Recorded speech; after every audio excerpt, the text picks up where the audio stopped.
Ethan Vance tugged at the high collar of his dress uniform for the 10th time in as many minutes. The fabric was a synthetic silk blend that cost more than his father had made in a decade of mining work. But it felt like sandpaper against his neck. He stood by a viewport that stretched from the polished obsidian floor to the vaulted ceiling, staring out at the dizzying, terrifying splendor of the Triarchic Alliance citadel. It was a city of glass and light, constructed not on a planet, but woven into the gravitational sweet spot between binary stars. Massive rings of habitat districts rotated around a central spire, connected by shimmering tubes of transport energy that looked like veins of liquid gold. Alien banners, vast enough to cover continents back on Earth, drifted in the solar wind, proclaiming the glories of houses and lineages Ethan could not pronounce and did not care to learn. To the people of the Alliance, this place was the pinnacle of civilization. To Ethan, it looked like a very expensive cage. He looked down at his hands. They were scrubbed raw, the calluses filed down by a helpful medical drone, but he could still see the faint, dark lines of grease and carbon dust embedded in his fingerprints. He was a low-rank engineer from the Titan colonies, a man who fixed atmospheric scrubbers and jury-rigged pulse rifles when the heat exchangers blew. He was not a diplomat. He was certainly not a suitor. Admiral Holloway stepped up beside him, his reflection ghostly in the viewport. The Admiral was a man who wore his authority like a second skin, comfortable and suffocating. "Stop fidgeting." "Sergeant Vance," the Admiral said, his voice low and clipped. "You look like a cadet on his first leave." "I feel like a prize poodle at a county fair," Ethan replied, not turning away from the window. "Why am I here?" "Admiral, I fixed a shield generator during the skirmish at Sector 7. I dragged 3 people out of a burning hull. I expect a medal, maybe a promotion to a rank where I can afford real coffee. I do not expect to be shipped to the center of the galaxy and put in a suit that costs more than my life insurance payout." "You are here because the Alliance loves a hero," Holloway said. "And because Earth is currently sitting at the children's table of galactic politics. We are provisional members. Ethan, junior partners. We have no vote on trade routes, no say in defense pacts, and we pay tariffs that are bleeding our economy dry. To finalize our status to become full members with a seat on the High Council, we need to prove we can integrate, culturally and biologically." Ethan turned then, his eyes narrowing. He had a face that had seen too much hard weather and too little sleep, with a scar running through his left eyebrow that gave him a permanent expression of skepticism. "Integrate," Ethan repeated flatly. The Admiral sighed, adjusting his own sash. "There is an ancient treaty protocol within the Triarchy, the right of union. To seal a new member's entry, a representative of the new species must join with a noble house of the established powers. It binds our fates. It makes us family, not just neighbors." Ethan let out a short, sharp laugh. "A marriage." "You want to marry me off, not just you," Holloway corrected. "We ran the genetic profiles of every service member who distinguished themselves in the last 5 years. Your markers are universally compatible. You are a biological wild card, Vance. You can match with almost 70% of the Alliance species. Plus, you have that rugged working-class charm the Poles seem to love right now. The narrative is perfect. The hero of the people uniting with the elite of the stars." "I am not doing it," Ethan said.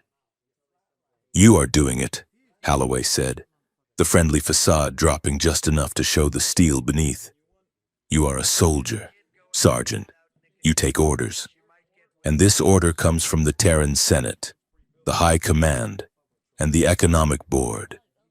You will walk into that council chamber. You will look at the candidates they present, And you will pick a wife. For Earth. Ethan stared at the Admiral, feeling the trap snap shut. He had spent his life in the mines, where the only thing that mattered was keeping the air pumps running and the ceiling from collapsing. He understood survival. He understood duty. But this was selling his soul for a trade agreement. I have a sweetheart back on Titan. Ethan lied. No, you do not, Holloway said, tapping a data pad. You have a cat named Sprocket and a subscription to 3 different engineering journals. You are single, Vance. And in 1 hour, you are going to be the most famous husband in the galaxy. The council chamber of the Triarchy was a cavernous amphitheater designed to make humans feel small. The seats floated on anti-gravity discs, arranged in a sphere around a central platform where Ethan stood, feeling exposed and ridiculous. The air smelled of ozone and spices he could not identify. Scents of sulfur, crushed petals, and cold iron. Hundreds of delegates stared down at him.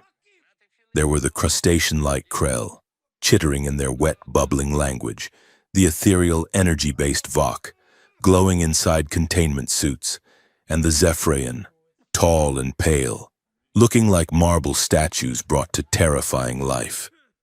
A Zephyrian official, wearing robes that seemed to be woven from moonlight, floated forward on his podium. He looked down at Ethan with eyes that were entirely violet, lacking whites or pupils. Sergeant Ethan Vance of Earth, the official's voice boomed, translated directly into Ethan's earpiece. We present to you the flower of the Alliance. The finest lineages have offered candidates to bind your people to ours.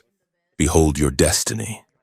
The lights in the chamber dimmed, and the center of the room erupted into a holographic display. Ethan stepped back as giant rotating figures appeared in the air around him.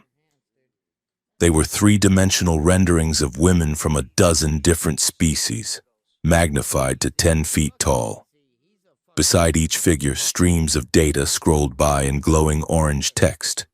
It was a catalog, a meat market. Ethan watched in horror as the display cycled. Candidate 1, a Vok noblewoman. The text listed her luminosity rating, her energy output, and the vast tracts of mining rights her family controlled. Candidate 2, a Krell matriarch's daughter. The stats highlighted the hardness of her carapace, her fertility cycles, and the size of her dowry in refined starship fuel. Candidate 3, a humanoid woman with blue skin and gills. The text praised her docile temperament and her family's ownership of 3 oceanic moons. It went on and on. Height, weight, genetic purity scores, estimated political value, net worth. They were spinning slowly like cars on a showroom floor. The dehumanization of it made Ethan's stomach turn. He had grown up poor, where people were often treated like gears in a machine. But this was different. This was slavery dressed up in silk and called diplomacy. He looked up at the floating podiums. The delegates were leaning forward, calculating odds, whispering to their aides. They did not see the women. They saw assets. They saw mergers and acquisitions. Choose. The Zephyrian official commanded, the fate of your world waits upon your finger. Ethan felt the heat rising in his neck. He looked at Holloway, who was standing on a lower platform, giving him a subtle nod, urging him to pick the blue-skinned woman, the safe bet. Ethan looked back at the holograms. He saw a woman with 4 arms and eyes like gemstones. He saw another with feathers that shimmered like oil. They were all beautiful in their own way, he supposed, but the context made them hideous. They were products, and he was the consumer with a stolen credit chip. I cannot do this, Ethan said, his voice echoing in the silence. Speak up, human, the official boomed. I said I cannot do this, Ethan shouted, stepping into the center of the projection. These are people. You have listed their blood types and their bank accounts, but you have not told me who they are. Does the lady with the feathers like to read? Does the blue one have a temper? This is not a marriage. It is a transaction. It is necessary, the official replied coldly. Do not presume to lecture us on morality. Earthling, your species is chaotic, short-lived, and emotional. We offer you order. We offer you connection. Choose, or Earth remains in isolation. The pressure in the room spiked. Ethan could feel the weight of 1,000 stares. He realized then that he could not win this argument. They did not care about his feelings. They did not care about the women's feelings. The script was written, and if he walked away, Earth would suffer. The tariffs would remain. The blockade on tech would hold. People back on Titan would keep dying of lung rot because they could not afford the medical nanites the Alliance hoarded. He had to choose, but he did not have to play by their rules. If he chose strategically, he was a pawn. If he chose based on the Admiral's nod, he was a puppet. But if he took the choice out of their hands, if he introduced the one thing these calculated, ancient, stagnant empires hated most, chaos, pure, unadulterated human randomness. Ethan looked at the Admiral and offered a sharp, mirthless smile. He saw Holloway's eyes widen in panic. Fine, Ethan said, his voice ringing out clear and hard. You want a choice? You want me to pick a wife like I am picking a horse at the races? Then let us make it interesting. Ethan closed his eyes tight. He heard the murmur of confusion ripple through the hall. He raised his right arm, extending his index finger like a weapon. I was told to choose a wife, Ethan shouted, keeping his eyes squeezed shut. So I pointed randomly. Whatever happens is on you. He began to spin. He spun on his heel, turning in a circle faster and faster. He felt the dizziness take him, the equilibrium in his inner ear tilting. The holograms were all around him, a circle of silent, glowing ghosts. He had no idea where the blue one was, or the Vok, or the Krell. He was just a man in a fancy suit spinning in the dark. The murmurs in the crowd turned to gasps. This was highly irregular. This was mockery. Ethan did not care. He spun until his breath hitched, until he felt like he might fall over. And then, with a sudden, jerky motion, he stopped and jabbed his finger forward into the darkness behind his eyelids. Stop, he whispered. He opened his eyes. The room had gone dead silent, the kind of silence that happens right before an airlock blows. His finger was pointing directly at a hologram that flickered near the edge of the circle. It was not the blue woman. It was not the wealthy Vok. It was a profile that had seemed standard enough at a glance. But now that he was looking at it, really looking at it, the image seemed to vibrate with intensity. The woman in the projection was humanoid, but distinctly, dangerously alien. Her skin was the color of pale moonlight on snow.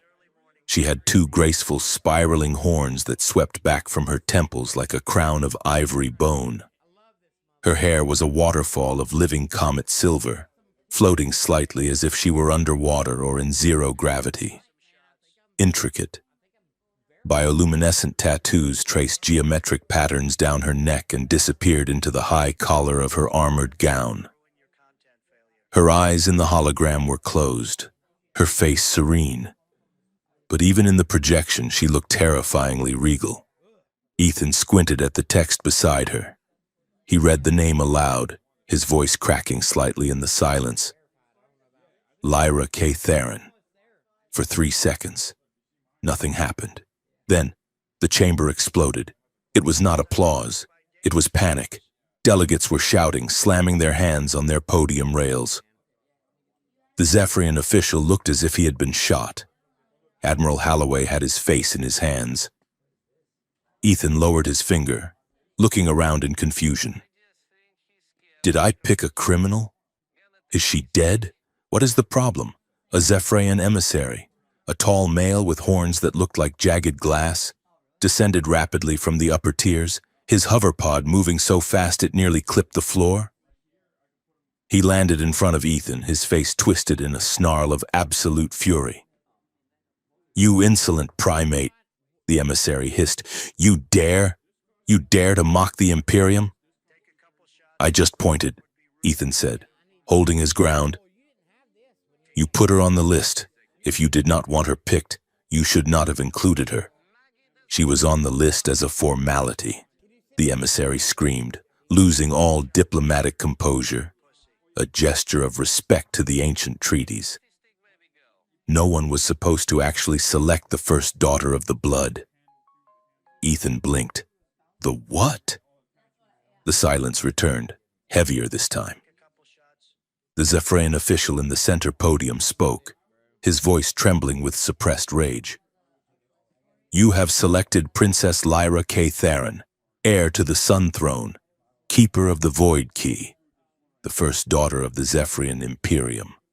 Her genetic line anchors the peace treaty of the entire Western Quadrant. She is not a diplomat, human. She is the future Empress." Ethan felt the blood drain from his face. "Oh." The emissary stepped closer, towering over Ethan. "This is void. This is a mistake. We will reset the ceremony. You will choose the minor cousin from the House of Vex. Now." Ethan opened his mouth to agree. He wanted no part of an empress. He wanted a quiet life in a workshop. But before he could speak, a robotic voice echoed from the ceiling. "Selection confirmed. Biometric lock engaged. Treaty Protocol 77 Alpha is active." The emissary looked up at the ceiling, horrified. "No. Override. Override. Negative," the computer replied calmly. "The right of union requires a free choice made in the sight of the Council. The choice has been made. To annul the selection now would be a violation of the sacred accords. It would be an act of war." The word hung in the air. War. The Zephyrian Imperium was the most powerful military force in the galaxy. If they declared war on Earth because Ethan Vance spun around and pointed at the wrong girl, humanity would be extinct before Tuesday. "I did not know," Ethan said, holding up his hands. "Just let me pick again. I will pick the blue one. Everyone likes the blue one." "It is too late," the official said, sounding defeated. "The broadcast is live. The galaxy has seen it. If we retract now, the Imperium looks weak, and the Alliance looks corrupt. The law is absolute."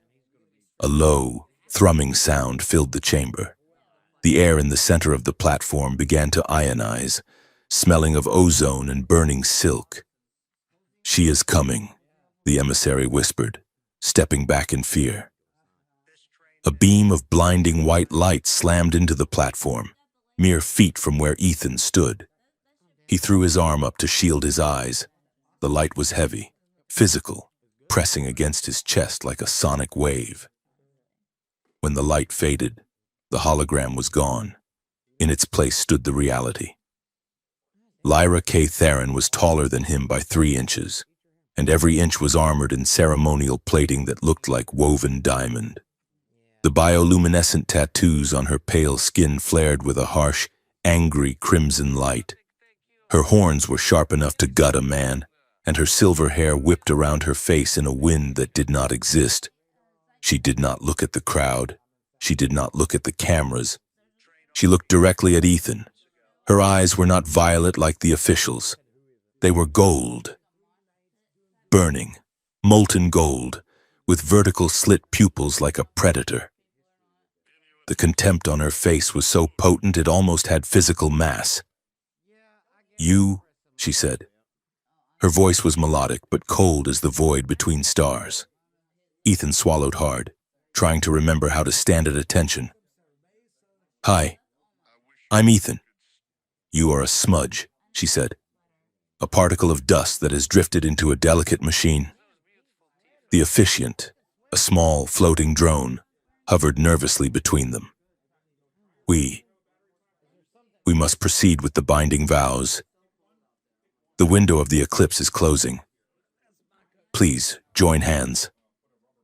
Lyra looked at Ethan's hand as if it were covered in sewage. She did not move. Princess, the emissary hissed from the sidelines. The treaty. Lyra's jaw tightened. She took a breath that shuddered with restrained violence, slowly, painfully. She reached out and took Ethan's hand. Her skin was cool and smooth, but her grip was crushing. He felt the bones in his fingers grind together. Repeat after me, the drone squeaked. I, Ethan Vance of Earth, the drone said. I, Ethan Vance of Earth. Ethan stammered. Accept this burden and this honor, the drone continued. To stand as one pillar against the dark. Accept this burden and this honor, Ethan said, wincing as her grip tightened. To stand as one pillar against the dark. Lyra, your turn. Lyra stared into Ethan's eyes. He saw something behind the anger, a flash of panic, a terrified realization that her life, which had likely been planned out to the second for centuries, had just been derailed by a dirty engineer in an ill-fitting suit. Lyra K. Theron, she said, her voice clear and sharp enough to cut glass. Accept this, human, not out of desire and not out of respect, but because my word is the iron law of my people. I bind myself to this primitive to save my empire from the shame of breaking its oath. She leaned in closer, her voice dropping to a whisper that only he could hear. But know this, Ethan Vance of Earth, you have pointed your finger at the storm. Do not expect to survive the rain. The drone chirped happily. The union is sealed. Let the galaxy rejoice. Confetti cannons fired from the ceiling, showering them in glittering paper. The crowd erupted into a chaotic mix of cheers and shouts of protest. Ethan stood there, hand throbbing, standing next to an alien princess who looked ready to murder him, while billions of people watched. He looked up at the massive holographic screens that lined the upper walls of the chamber. They were broadcasting the happy couple, Lyra's icy stare and Ethan's terrified grimace. But as he watched, the image on the giant screen flickered. For a split second, less than a heartbeat, the feed distorted. The image of Ethan pointing randomly replaced itself. In the glitch, the video skipped. It showed the selection wheel stopping not randomly, but snapping into place. It showed the highlight box locking onto Lyra's profile a microsecond before Ethan's fingers stopped moving. It was a tiny detail, a fraction of a frame. But Ethan had spent his life watching diagnostic readouts. He knew a system error from a command line. The glitch vanished, returning to the live feed. A cold chill settled in Ethan's gut, colder than the princess's hand. He had closed his eyes. He had spun. He had pointed at random to screw up their plans. But looking at that glitch, Ethan realized the terrifying truth. The wheel had been rigged. The randomizer had been hacked. He hadn't chosen her by accident. Someone had made sure he pointed exactly where he did. Ethan looked at his new wife, who was currently glaring at a photographer. He looked at the chaos in the room. And he realized that he wasn't just a husband.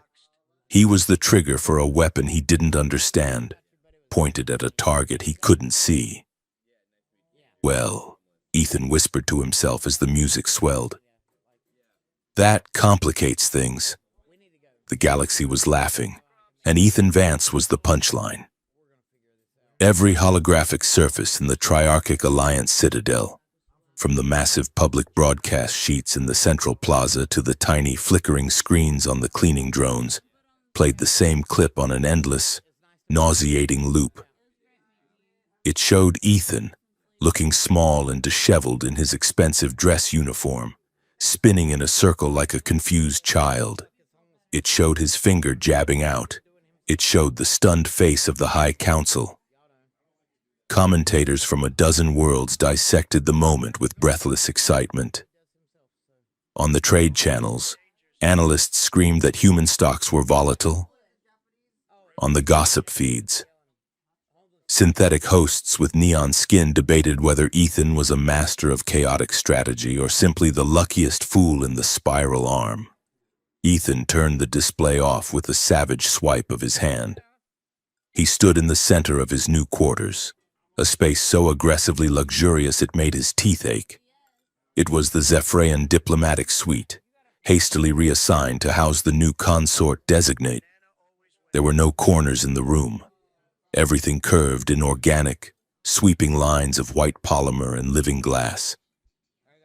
The floor was not solid, but a suspended field of force over a terrarium of singing crystals.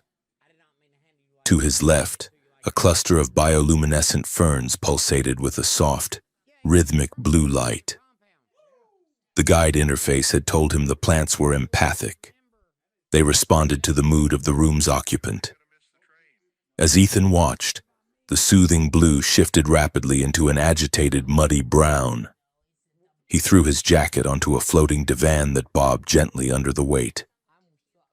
"This is ridiculous," Ethan said to the empty room. The plants turned a darker shade of gray, wilting slightly. He walked to the window. The view was spectacular, a vista of the Citadel's upper rings and the nebula beyond. But Ethan only saw the reflection of a man who was in way over his head. He was an engineer. He fixed things. If a gasket blew, he replaced it. If a strut buckled, he welded it. But he had just welded humanity to an empire that had stood for 10,000 years. And he had done it with a random gesture born of spite. The door to his suite did not open. It dissolved. The molecular lattice of the wall simply misted away, revealing a corridor flanked by stone-faced guards. Lyra Catherine stormed in. She was not wearing the ceremonial armor from the selection rite. She was dressed in a sleek, high-collared tunic of midnight blue, embroidered with silver thread that seemed to move on its own. Her comet silver hair was pulled back severely, exposing the sharp, elegant curve of her horns. She stopped in the center of the room. The floating furniture drifted away from her as if repelled by the sheer force of her presence. Behind her, 2 attendants scurried to follow, holding data pads. "Leave us," Lyra commanded. The attendants froze. "Your Highness, protocol dictates, get out," she said. Her voice was not loud, but it carried a vibration that Ethan could feel in his chest. The attendants bowed low and retreated, the wall re-solidifying behind them with a soft hiss. Ethan turned to face her. He expected her to shout. He expected the imperious rage she had shown on the platform. Instead, she stood in perfectly still silence, staring at him with gold eyes that burned with a cold, terrifying intelligence. She looked him up and down, dissecting him, analyzing every flaw in his posture, every smudge on his shirt, every second of his existence. "You are smaller than you looked on the projection," she said finally. "I get that a lot," Ethan replied, leaning back against the window frame, trying to look more relaxed than he felt. "The camera adds 10 pounds of heroism." "Do not speak to me with levity," she snapped. The empathic plants in the corner turned a violent shade of crimson and spiked their leaves outward. "You have no concept of what you have done. Do you think this is a game? Do you think the Zephyrian bloodline is a prize to be won at a carnival?" "I did not want a prize," Ethan shot back, his own temper flaring. The plants shifted again, mixing the crimson with jagged streaks of black. "I wanted out. I was told to pick a name from a list of strangers. I was told to sell my future to buy a trade deal. I refused to play by their rules. So you decided to burn the board instead?"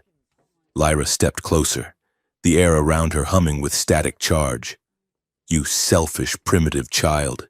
You did not just make a choice. You made a spectacle. You turned the heir to the Sun Throne into a victim of chance. I made a random choice. Ethan argued, stepping away from the window. It was the only honest thing I could do. I closed my eyes and let fate decide. If I had picked the blue girl, we would not be having this conversation. But you did not pick the blue girl, Lyra hissed. You picked me. And because of your gesture of rebellion, I am now bound by the Treaty of Iron and Ash to a man who does not know the first thing about duty. Duty? Ethan laughed, a harsh, cynical sound. Is that what you call it? Standing on a pedestal while old men barter your DNA like livestock futures? I did not humiliate you, princess. Your own people did that when they put you on that menu. Lyra flinched. It was a microscopic movement, a slight tightening of her jaw.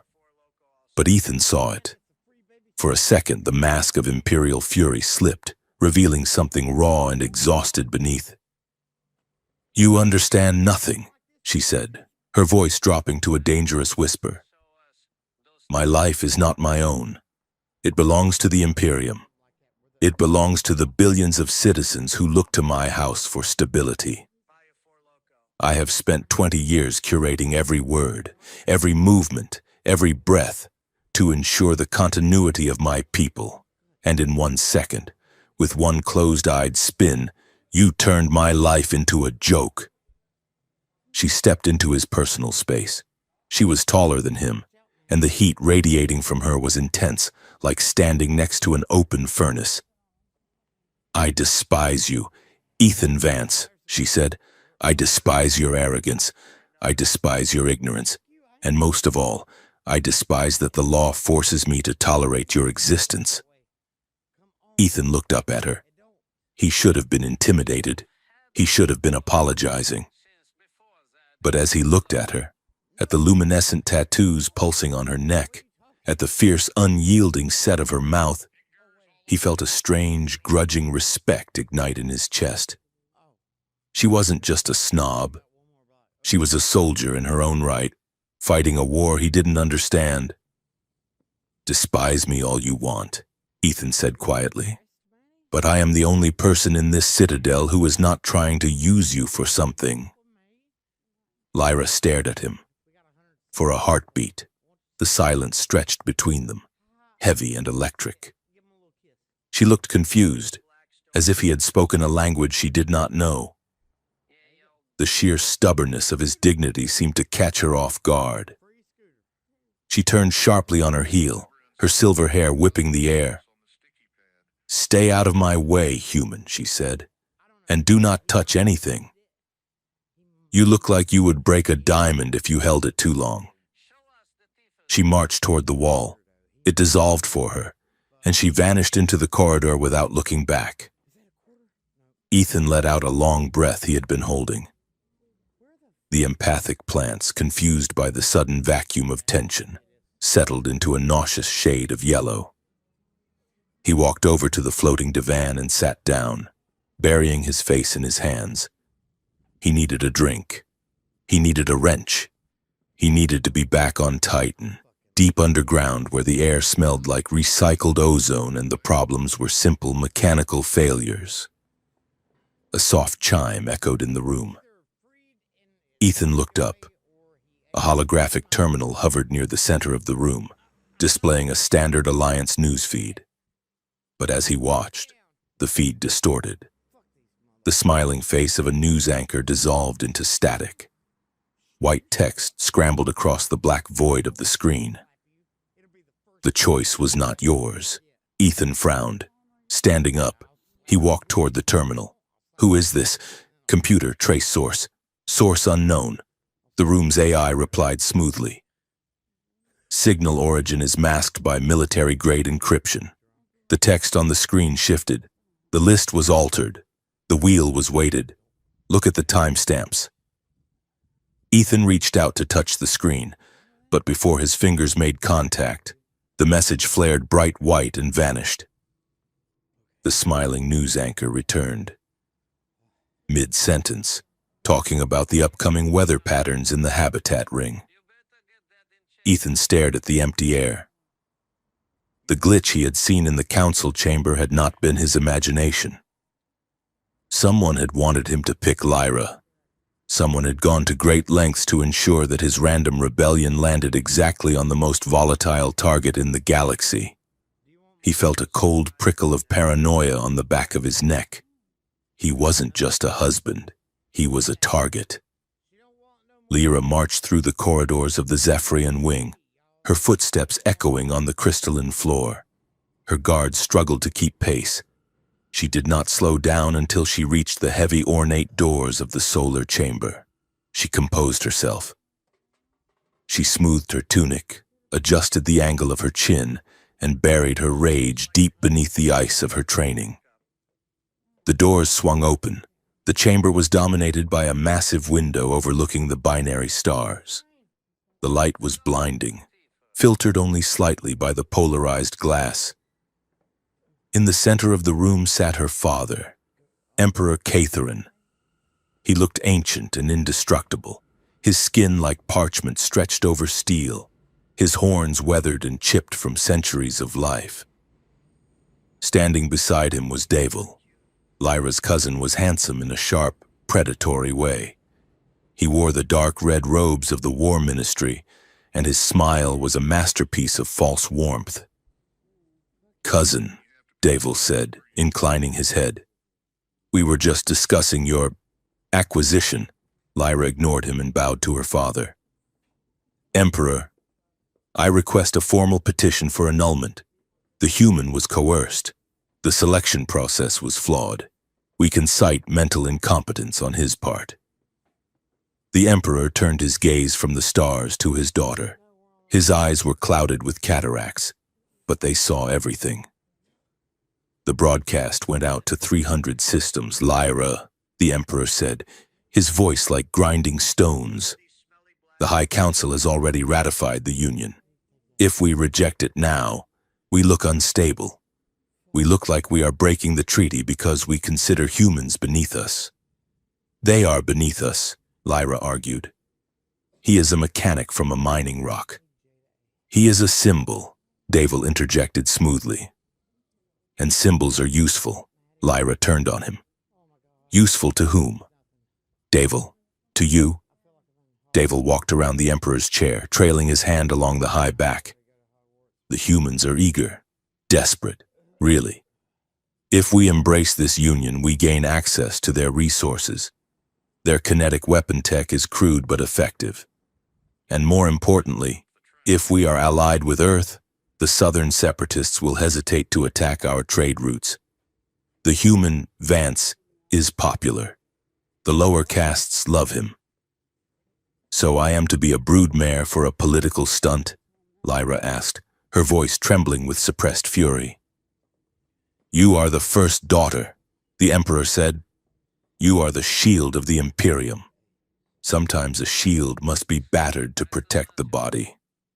He stood up, groaning slightly with the effort. "You will keep the human Lyra. You will parade him. You will smile at him. You will attend the diplomatic gala tomorrow night. And you will show the galaxy that the Zephyrian and the humans are brothers in spirit." "And if I refuse?" Lyra asked. "Then you abdicate your place in the succession," the Emperor said simply. "And Deathworld becomes the heir." The silence in the room was absolute. Deathworld's smile widened by a fraction of an inch. Lyra looked from her father to her cousin. She saw the trap clearly now. Deathworld wanted her to refuse. He wanted her to storm out in a fit of pride so he could step in and claim the throne he had coveted for decades. She straightened her spine. The ice in her chest hardened.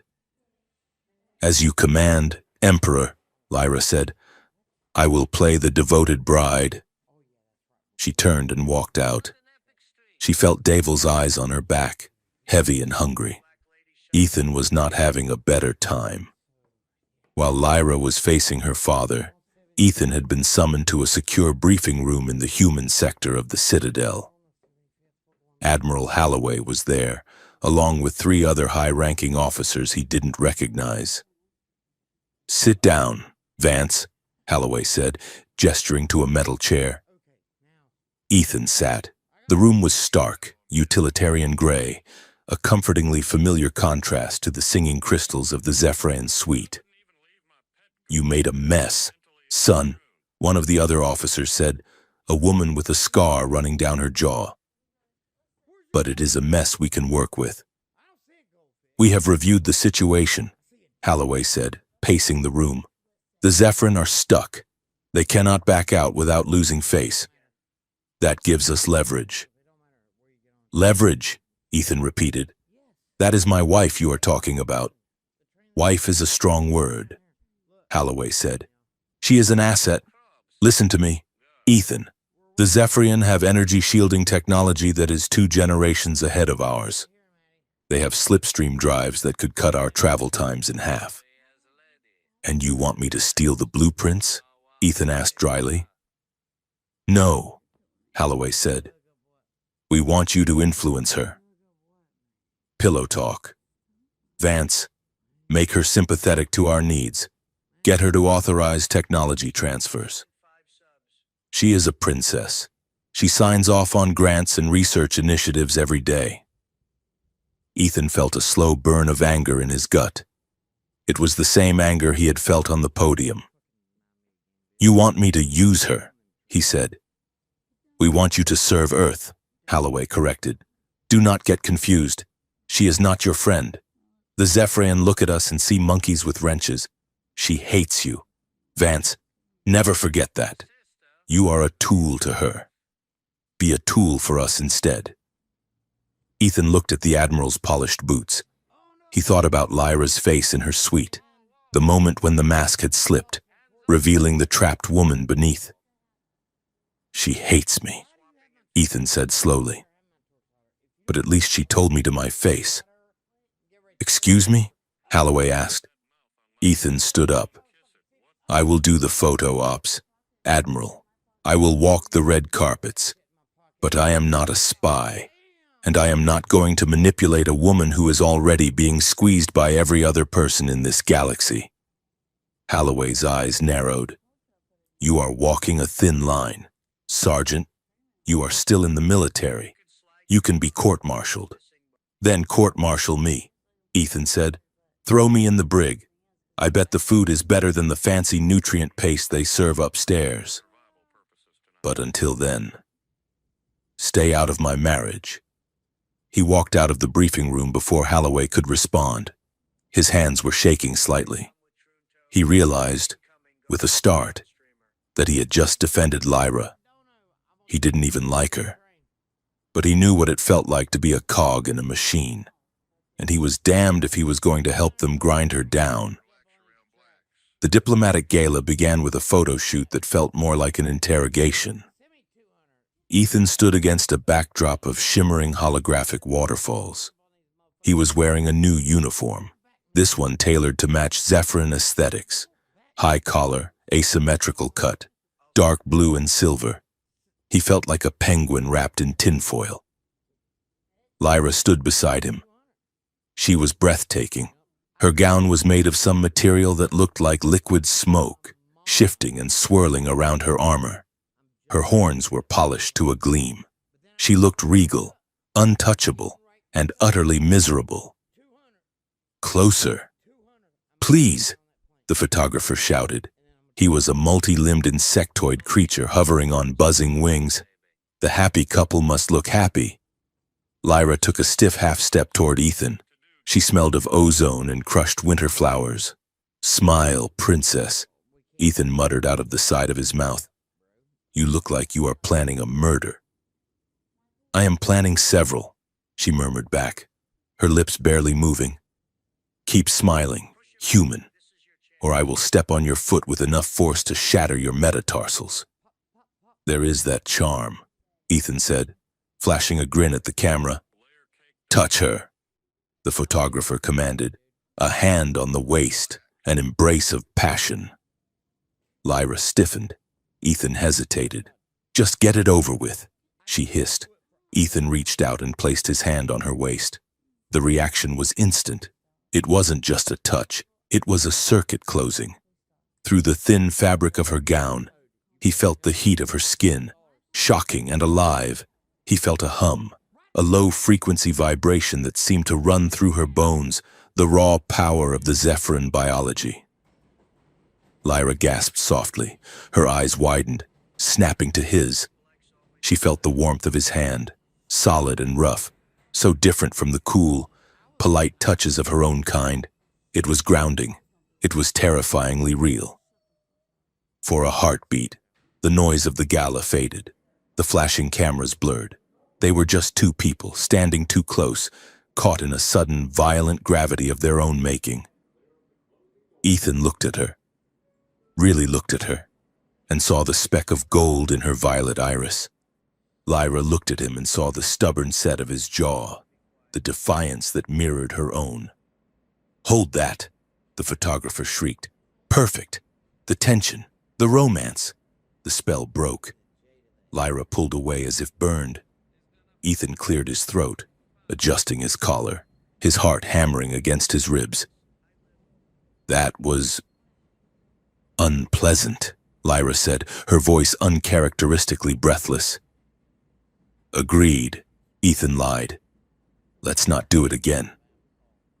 They were ushered down a long, glass-walled corridor toward the main ballroom.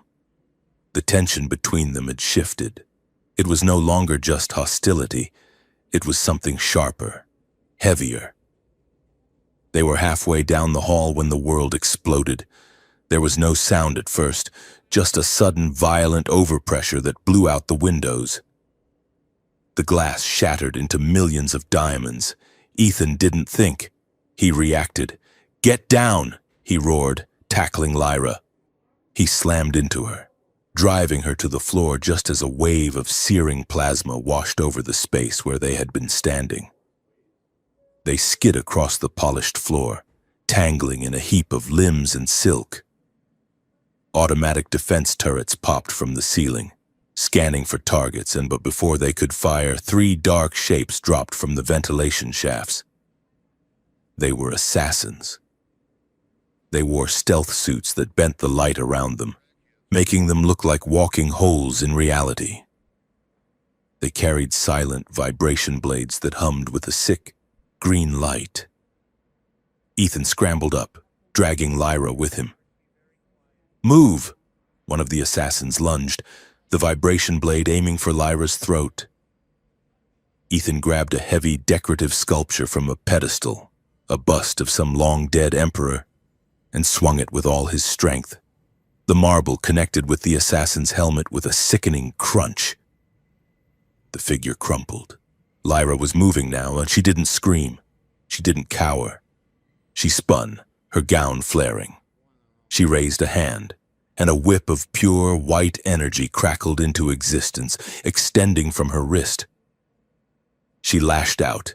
The energy whip caught the second assassin around the waist, lifting him off the ground and slamming him into the far wall with the force of a freight train.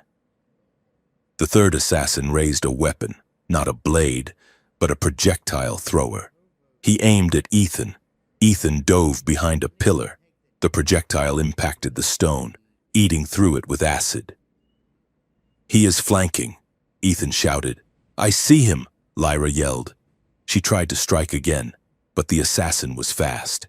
He rolled under her whip, coming up inside her guard. He raised the acid gun. Ethan looked around. He saw an exposed conduit panel on the wall where the explosion had ripped the paneling away. Wires sparked blue and angry. "Hey!" Ethan yelled. The assassin hesitated for a fraction of a second. Ethan pulled the sidearm he had concealed in his boot. A violation of protocol. But he was paranoid, and fired. He didn't aim at the assassin. He aimed at the water suppression pipe running across the ceiling directly above the exposed wires. The bullet punctured the pipe.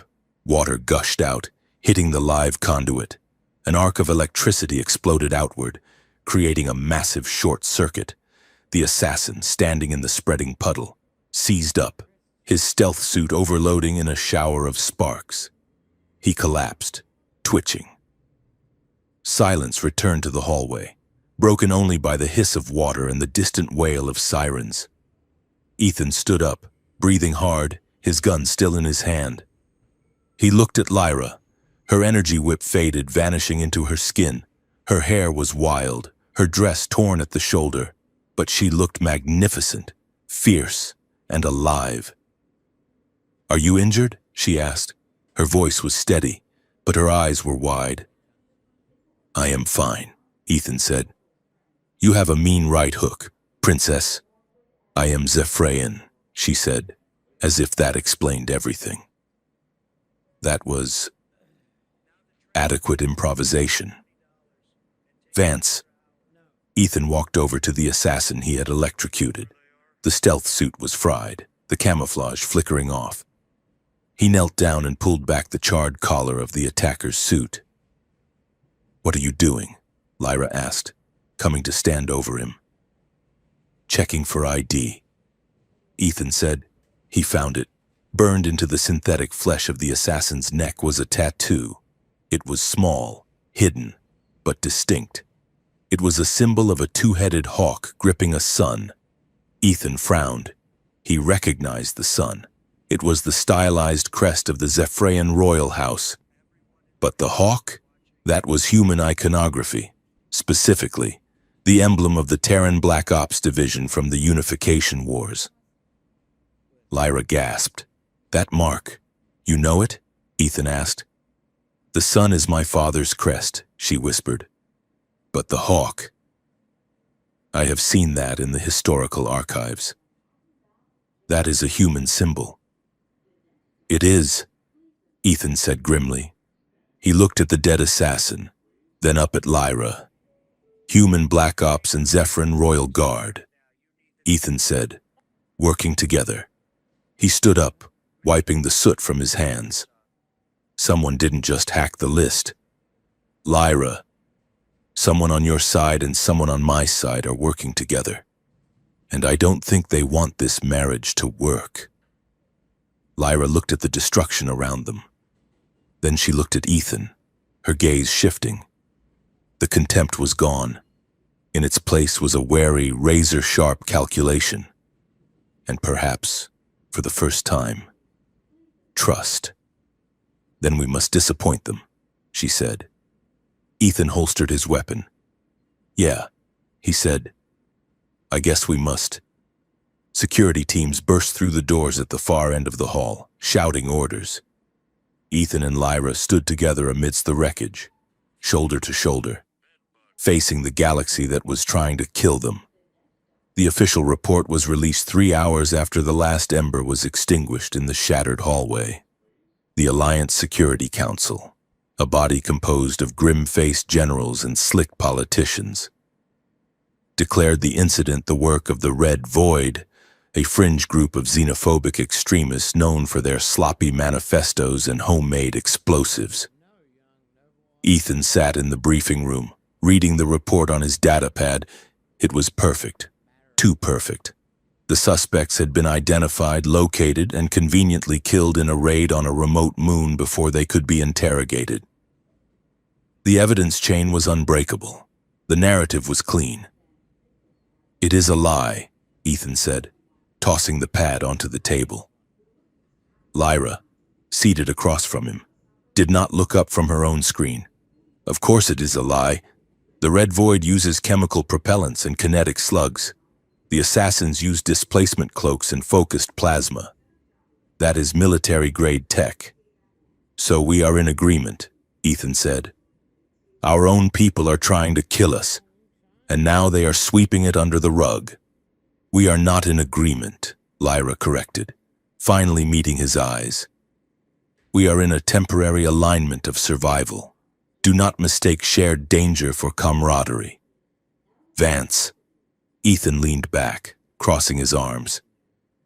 "You know, for a woman who just saved my life with a laser whip, you are remarkably cold. It is an energy ribbon, not a whip," Lyra said stiffly. "And I did not save your life. I protected an Imperial asset."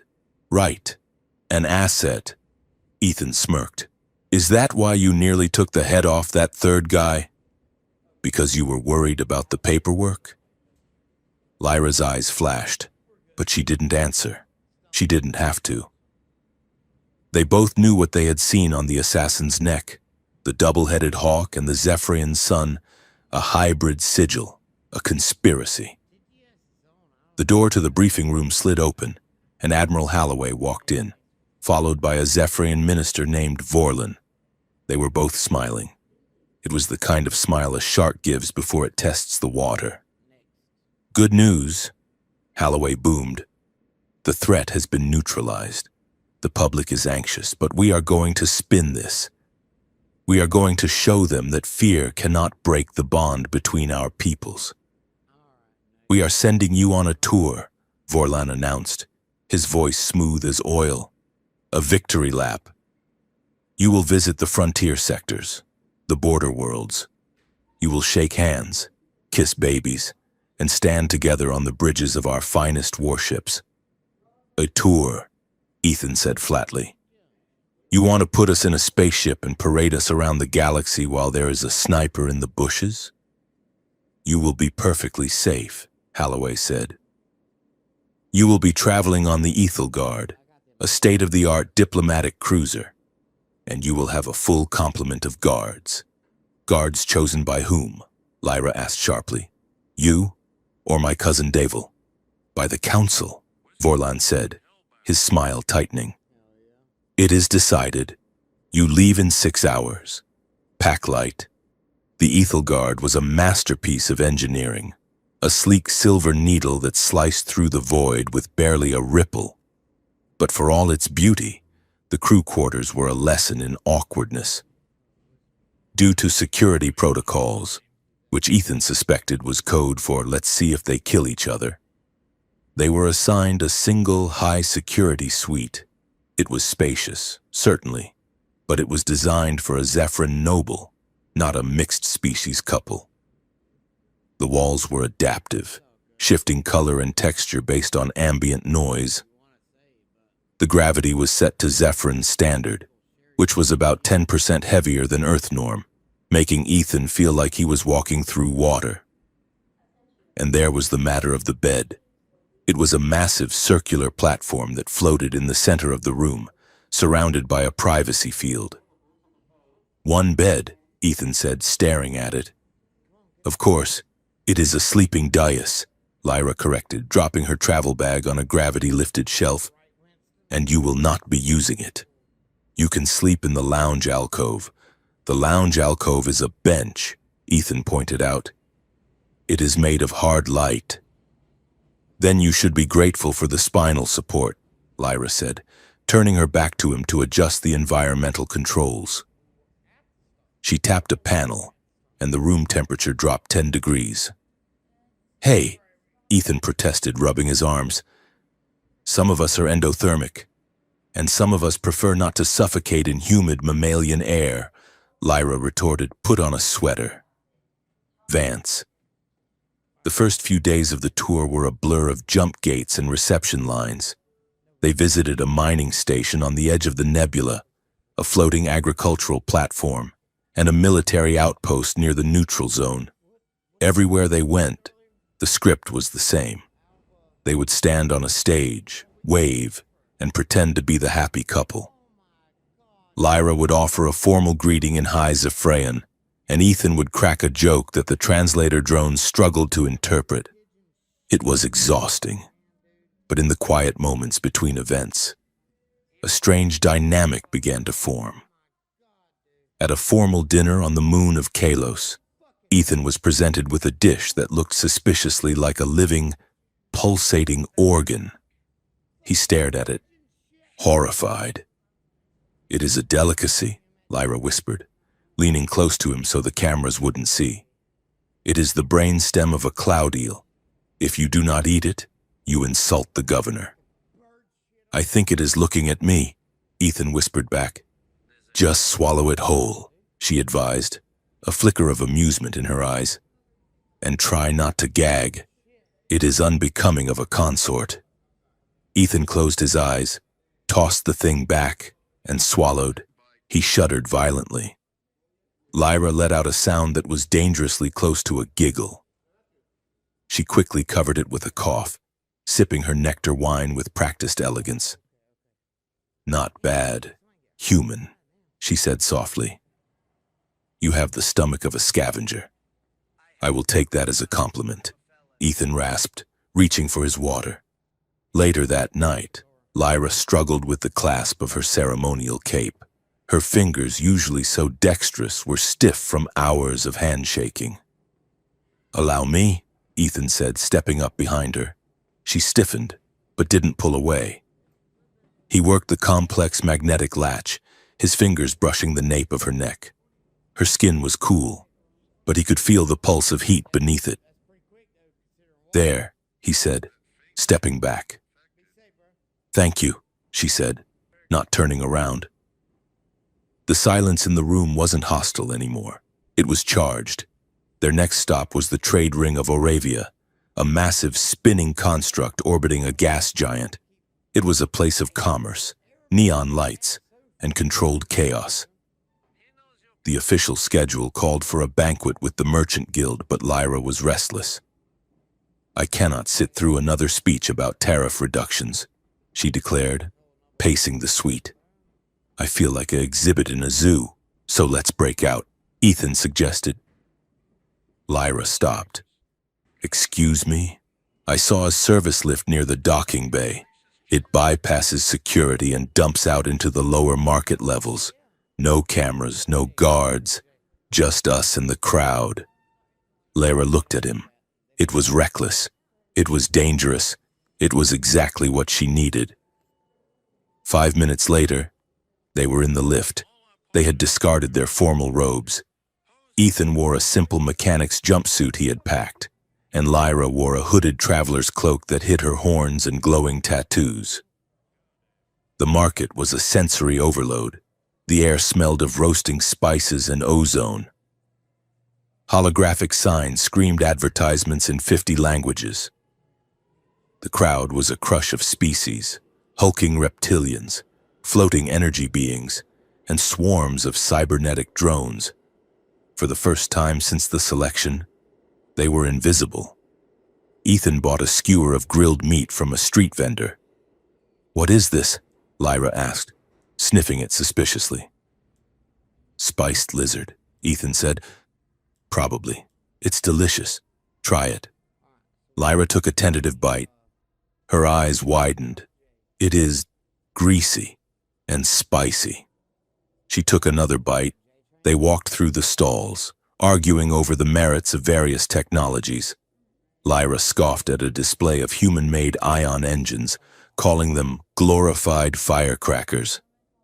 Ethan defended them, pointing out their reliability compared to the temperamental Zephyrin warp cores. You Zephyrin over-engineer everything, Ethan said, examining a glowing fabric stall. You make a toaster that requires a PhD to operate. We appreciate elegance, Lyra countered, running her hand over a bolt of shifting silk. We believe that function should not come at the expense of form. Unlike your people, who seem to believe that if it is ugly, it must be working. Ethan laughed. I will have you know my ugly toaster makes great bread. They stopped at a stall selling illegal tech modifications. The vendor, a four-eyed alien with nimble fingers, was showing off a neural link jammer. Lyra leaned in, fascinated. That frequency modulation, it is illegal in the core systems. Only if you get caught. Sweetheart, the vendor growled. Ethan put a hand on Lyra's arm, guiding her away before she could lecture the criminal on imperial law. They moved through the crowd, his hand lingering on her elbow. It felt natural, easy. For an hour, they weren't a princess and a pawn. They were just two people lost in the noise of the galaxy. Then the alarm screamed. They barely made it back to the Ethelgard before the lockdown hit. The cruiser detached from the station, engines flaring as it jumped to high orbit. Captain's voice boomed over the intercom. Alert. Unidentified vessels closing on intercept vector. Signatures match void pirate configurations, battle stations. Pirates? Lyra said, throwing off her cloak. Here? This is a patrolled trade route. It is a setup, Ethan said, grabbing his tool belt, just like the Citadel. The ship shuddered violently as the first kinetic slugs slammed into the shields. Gravity flickered. A new alarm wailed. A harsh, rhythmic klaxon, boarding alert, hull breach in Sector 4. That is our sector, Ethan realized. The door to their suite hissed open, but it wasn't a guard. It was a thick, gray smoke. Through the haze, Ethan saw the corridor was already compromised. Boarding pods had latched onto the hull like leeches, their plasma drills cutting through the armor. "We have to move," Ethan shouted over the noise. He grabbed Lyra's hand and pulled her toward the emergency maintenance hatch in the floor. They dropped into the service crawl space just as the main door was blasted off its hinges. Energy fire scorched the air where they had been standing. They scrambled through the narrow tunnels, pipes hissing steam around them. The ship lurched again, harder this time. The artificial gravity generator took a hit. 1 second, Ethan was running on a grate. The next, the floor dropped away, or rather the concept of down vanished. They floated free. Ethan flailed, grabbing a conduit to anchor himself. Lyra, caught off guard, tumbled through the air, spinning slowly. "Lyra!" Ethan shouted. He kicked off the wall, launching himself toward her. He caught her mid-air, wrapping one arm around her waist and grabbing a support strut with the other. The momentum swung them around. They slammed into the wall, but Ethan took the impact, shielding her with his body. They hung there in the zero-G silence of the maintenance shaft. Dust motes and debris floated around them like tiny stars. The only sound was their ragged breathing and the distant thrum of the battle. They were tangled together. Lyra's legs were wrapped around his to stay anchored. Her hands were gripping the lapels of his jumpsuit. Her face was inches from his. Ethan looked at her. Her pupils were blown wide, black swallowing the gold. Her lips were parted slightly. A smudge of grease from the shaft was on her cheek. She looked terrified. She looked beautiful. "Are you?" Ethan started, his voice cracking. "I am functional," she whispered. She didn't let go.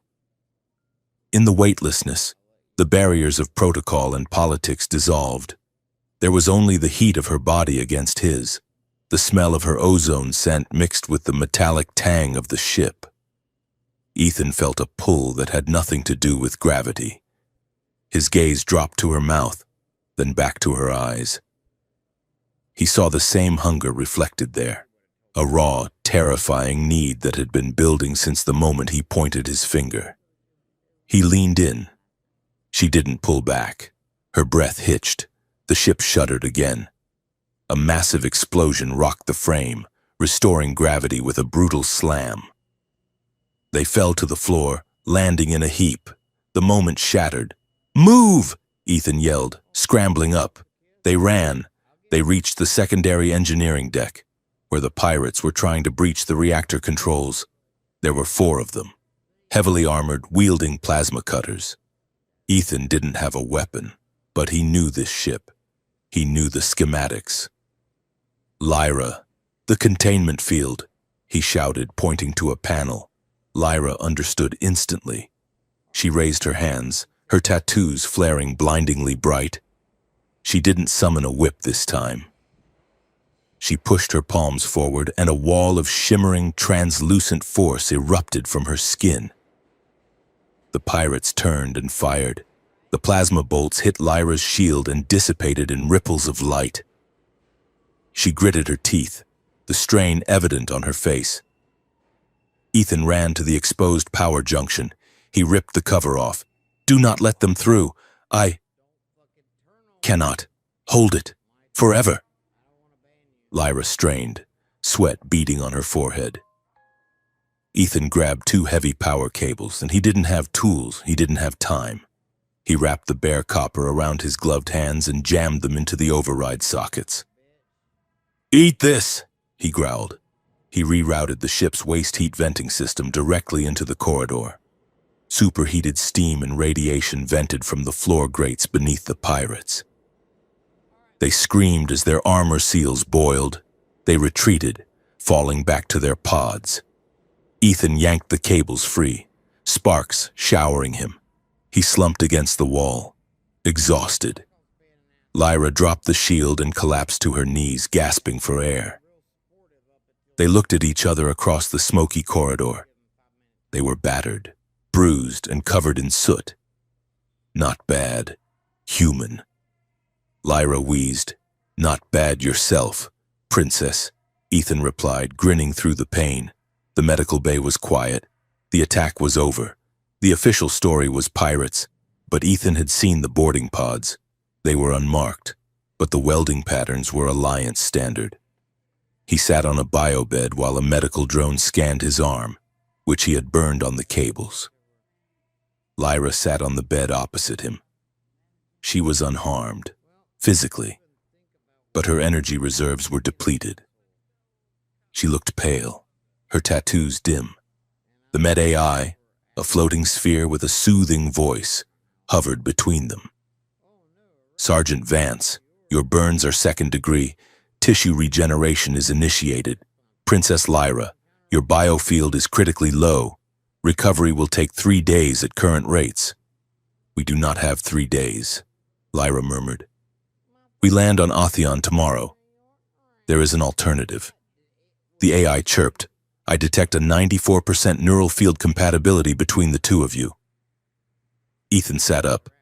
Excuse me? It is rare, the AI continued. But Sergeant Vance possesses a unique neural frequency. It resonates with the Zephyrian biorhythm. You can initiate a synchronization link.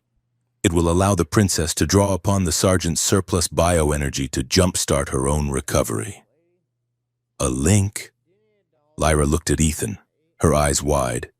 That is intimate. It is reserved for bonded mates. We are married, Ethan pointed out. Legally speaking, but it is not just legal, Lyra said, her voice dropping. It is emerging. Minds, memories, emotions. There are no secrets in a link. Ethan looked at her. He thought about the conspiracy. He thought about the lies surrounding them. Maybe secrets were the problem. Let's do it, he said. Lyra hesitated. Then, slowly, she nodded. The AI dimmed the lights. Connect your hands on the interface panel, it instructed. They sat facing each other, knees almost touching. They placed their hands palm to palm on the glowing table between them. Close your eyes, Lyra whispered, and do not fight it. Ethan closed his eyes. At first, there was nothing. Then, a spark. It wasn't like an electric shock. It was like a drop of ink falling into clear water. He felt her. He didn't just feel her hand. He felt her exhaustion. He felt the cold, heavy weight of the crown she had never asked for. He felt the crushing pressure of 1,000 years of expectations. He saw images that weren't his. A lonely child wandering a palace of glass. A teenager being told she could not cry because tears were a weakness. A woman standing on a balcony looking at the stars and wishing she could just disappear.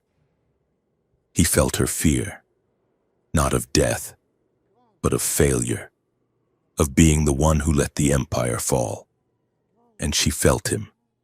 She felt the grit of the mines, the taste of recycled air, the deep, aching loneliness of a boy who fixed machines because machines didn't lie to him. She felt his cynicism, which was just a shield for a heart that wanted desperately to believe in something. She felt his anger at the council, and beneath that, she felt a fierce, burning protectiveness toward her. He wasn't trying to use her. He wasn't trying to control her, and he wanted her to be safe. He wanted her to be free. The sensation was overwhelming. It was like being stripped naked in a freezing wind and then wrapped in a warm blanket. Ethan gasped, his eyes snapping open. Lyra pulled her hands away, breaking the connection.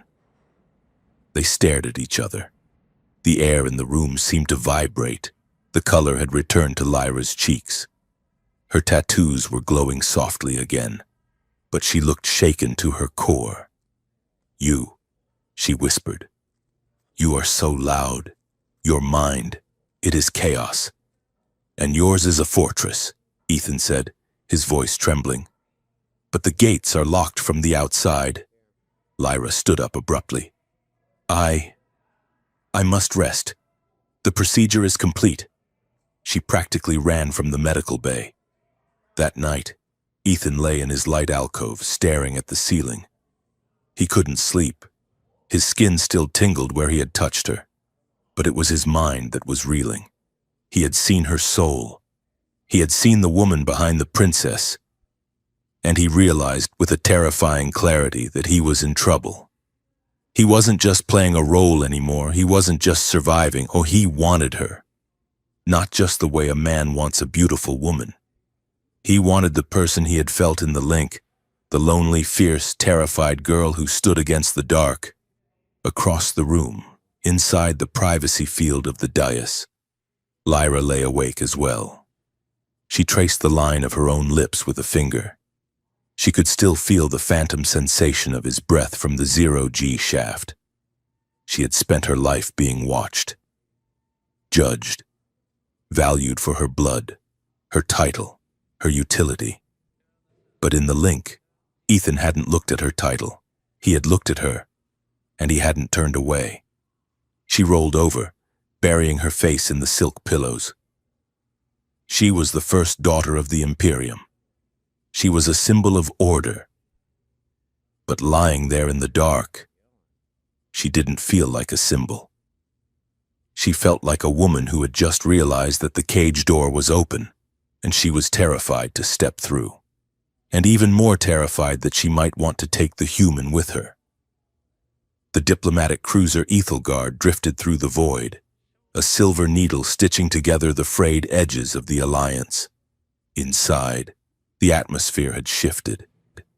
The air between Ethan and Lyra was no longer cold.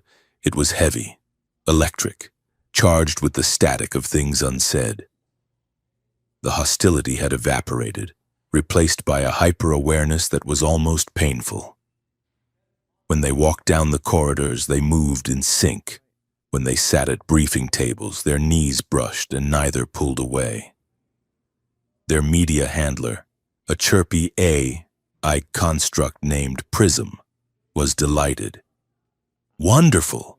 Prism exclaimed, hovering around them as they prepared for a landing on the aquatic world of Hydros. "The metrics are skyrocketing. The public loves the way you look at her." "Sergeant and Princess, your disapproval rating has dropped by 12%. Try to hold his arm more possessively today. The focus groups respond well to protective body language." Ethan adjusted his cufflink, catching Lyra's eye in the mirror. She was suppressing a smile, the corner of her mouth twitching. "Possessive," Ethan muttered. "I can do possessive. Should I growl at anyone who gets too close?" "Only if they are armed," Lyra replied dryly. "Or if they offer you that fermented kelp wine again." "I do not think I can survive another diplomatic incident involving your retching." They stepped out onto the landing pad, into the flash of cameras and the roar of the crowd. Ethan offered his arm. Lyra took it, her fingers curling around his bicep. It was part of the script, but the squeeze she gave him was real. It was a signal. "I am here. We are together." Beneath the performance, they were working. Every handshake was a cover. Every dull cocktail party was an opportunity.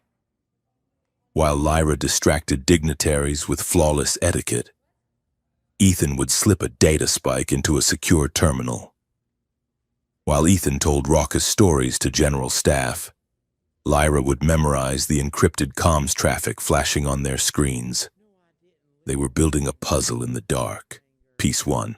A sudden movement of Zephyrian heavy cruisers to the border zone. Piece 2. Unauthorized biological weapon stockpiles listed in cargo manifests signed by Admiral Holloway. Piece 3.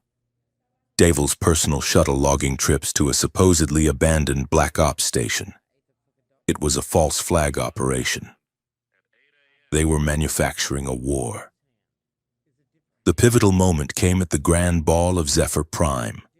It was a partial gravity event, held in a crystalline dome floating in the upper atmosphere of Lyra's homeworld. The guests drifted rather than walked, their movements slow and dreamlike. Prism had insisted they dance. "It is the waltz of the moons," Lyra explained, as they stood on the edge of the floating dance floor. "It is complex. It requires perfect synchronization of mass and momentum." "I have 2 left feet in standard gravity," Ethan warned. "Up here. I am a collision hazard." "Just follow my lead," Lyra said, stepping into his arms. "And do not let go." They pushed off. For a moment, it was magic. They spun through the air, Lyra's gown billowing like a nebula around them. She guided him with subtle shifts of her weight, her hand warm on his shoulder. Ethan focused on her eyes, golden and laughing, blocking out the hundreds of dignitaries watching them. "You are actually doing it," she whispered, sounding surprised. "I am a quick study," Ethan grinned. Then Lyra spun him, a complicated multi-axis rotation meant to signify the orbits of the twin suns. Ethan miscalculated his inertia. He spun too fast. His boot caught the edge of Lyra's gown. Whoa! They tumbled out of the graceful arc, flailing like leaves in a storm. They careened across the dance floor, scattering dignitaries, and slammed directly into the decorative fountain in the center of the hall. Water, perfumed and dyed a soft violet, erupted everywhere. They surfaced, sputtering. Ethan's hair was plastered to his face. Lyra's elegant horns were dripping violet water. The music stopped. The room fell silent. And then Lyra laughed. It wasn't a polite, courtly titter. It was a full-throated, belly-shaking laugh that echoed off the crystal ceiling. Ethan looked at her, stunned for a second, and then he started laughing too. "We stuck the landing," he choked out, wiping water from his eyes. 10 out of 10, Lyra agreed, leaning against him for support as she laughed. The cameras flashed blindingly. The next day, the image of the drenched, laughing couple would be on every screen in the galaxy. It was the first time the public saw them not as symbols, but as people. Later that night, the laughter had faded, leaving behind the raw, throbbing tension that had been building for weeks. They were back in their suite on the Ethelgard. The lights were low, the bioluminescent plants casting long, shivering shadows. Ethan was drying his hair with a towel. Lyra was standing by the window, staring out at the stars, still wearing her damp gown. "You should change," Ethan said softly. "You will catch cold." "Zephyrin do not get cold," she said, her voice distant. She turned to face him. The playfulness of the fountain was gone. In its place was an intensity that made Ethan's breath hitch. "The link," she said. Ethan froze. "We agreed not to talk about it. I cannot stop thinking about it," Lyra admitted. She took a step toward him. "Your mind, it was so loud. But it was honest. You felt everything. You didn't hide your fear. You didn't hide your anger." She took another step. "I have spent my entire life building walls. Ethan, every thought monitored, every emotion pruned. But when I was in your head, I felt wind. I felt heat. I felt what it was like to just be." Ethan dropped the towel. He crossed the distance between them. It went both ways. "Lyra," he said, his voice rough. "I saw you. I saw how heavy that crown is. I saw how much you hate the silence. It broke something in me," she whispered, looking up at him. "Seeing myself through your eyes, I looked trapped." "You are trapped," Ethan said. But you don't have to be. Lyra shook her head, a tear slipping down her cheek. You do not understand. I have a duty. I have a responsibility to billions of people. I cannot just choose what I want. Choice is the only thing that matters, Ethan argued, his frustration flaring. Not the duty they forced on you, not the marriage they arranged. The choice you make, right now. And what if my choice destroys everything? Lyra cried, her composure cracking. What if I choose you and the empire falls? What if I am selfish? Then be selfish, Ethan shouted. For once in your life, Lyra, be selfish. The silence that followed was deafening. They stood inches apart, chests heaving. The anger in the air twisted, shifted, and ignited into something else entirely. Lyra looked at his mouth. Ethan looked at the pulse fluttering in her neck. Be selfish, he whispered again, but this time it was a plea. It was a... Lyra made a sound, half sob, half growl, and closed the gap. She kissed him. It wasn't tentative. It wasn't polite. It was a collision. It was the release of weeks of fear, months of tension, and a lifetime of loneliness. Her hands tangled in his hair, pulling him down, his arms wrapped around her waist, crushing her against him. They stumbled backward, hitting the wall. The adaptive surface rippled under the impact. Ethan. She breathed against his lips, tasting of violet water and ozone. I've got you, he murmured. I've got you. He lowered the room's gravity with a thought to the smart home system. They floated, weightless, shedding the heavy, wet layers of their formal wear. The uniform jacket drifted away, the silk gown unspooled like smoke. They moved to the sleeping dais, not as prince and pawn, but as man and woman. The darkness of the room was soft, forgiving. There was a hesitancy at first, a reverence. Ethan touched her skin as if he expected her to shatter, tracing the glowing lines of her tattoos. Lyra touched him with wonder, marveling at the solidity of him, the rough warmth of a life lived in the dirt and the struggle. But the hesitancy burned away quickly, replaced by an urgent, blinding need to be close, to be skin to skin, soul to soul. The physical act was just an anchor for the emotional storm. It was a reclaiming, in a galaxy that tried to own them. This moment belonged only to them. Later, much later, they lay tangled together in the low gravity, floating slightly above the dais. The bioluminescent plants hummed a soft, contented pink. Lyra rested her head on Ethan's chest, listening to his heartbeat. This is forbidden, she whispered into the dark. Not the marriage, but this, the wanting. A Zephyrian royal does not desire. She accepts.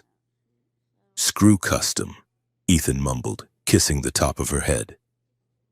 I am afraid, Lyra admitted, her voice small. Of what? That this is the weapon they will use against us, that by loving you, I have given them the exact leverage they needed. Ethan tightened his arm around her. Let them try, he said fiercely. Let them come. I am not pointing randomly anymore. Lyra, I am choosing this. I am choosing you. She looked up at him, her golden eyes shining in the dim light. And I choose you. Ethan Vance. They fell asleep like that, holding on to each other as if they were the only solid things in a spinning universe. The morning brought the light, and with it, the hammer. Ethan woke to the sound of the door chiming incessantly. He reached for Lyra, but the other side of the dais was cold. She was already up, standing by the terminal wrapped in a sheet, her face pale. What is it? Ethan asked, sitting up, the warm fuzziness of the night before evaporating instantly. Lyra didn't speak. She just pointed at the screen when it was a broadcast from the Capitol. The headline screamed in bold red letters. The usurper's plot exposed. A video was playing. It was grainy, clearly shot from a hidden angle. It showed Ethan and Lyra in her quarters, but the audio was warped, the context spliced. In the edited clip, Ethan was leaning over her, looking menacing. "You will do what I say, Lyra. The throne is mine. Sign the transfer." Then it cut to Lyra, looking tearful. "Please, I have no choice." It was fake. It was a masterpiece of deep fake technology, but it looked damning. "They are saying you seduced me to steal the succession codes," Lyra whispered. "They are saying I am a victim of human manipulation, a naive girl corrupted by a power-hungry soldier." Ethan scrambled out of bed, grabbing his pants. "It is Davil. He is moving up the timeline." The door chime turned into a pounding. "Open up! Imperial Guard! By order of the High Council!" Lyra looked at Ethan. Her eyes were wide, but the panic was gone, replaced by a steely resolve. "They are coming to arrest you," she said. "Let them come," Ethan said, pulling on his shirt. "We can fight this. We have the data on the shipments." "No," Lyra said. "If they take you, you will never reach a trial.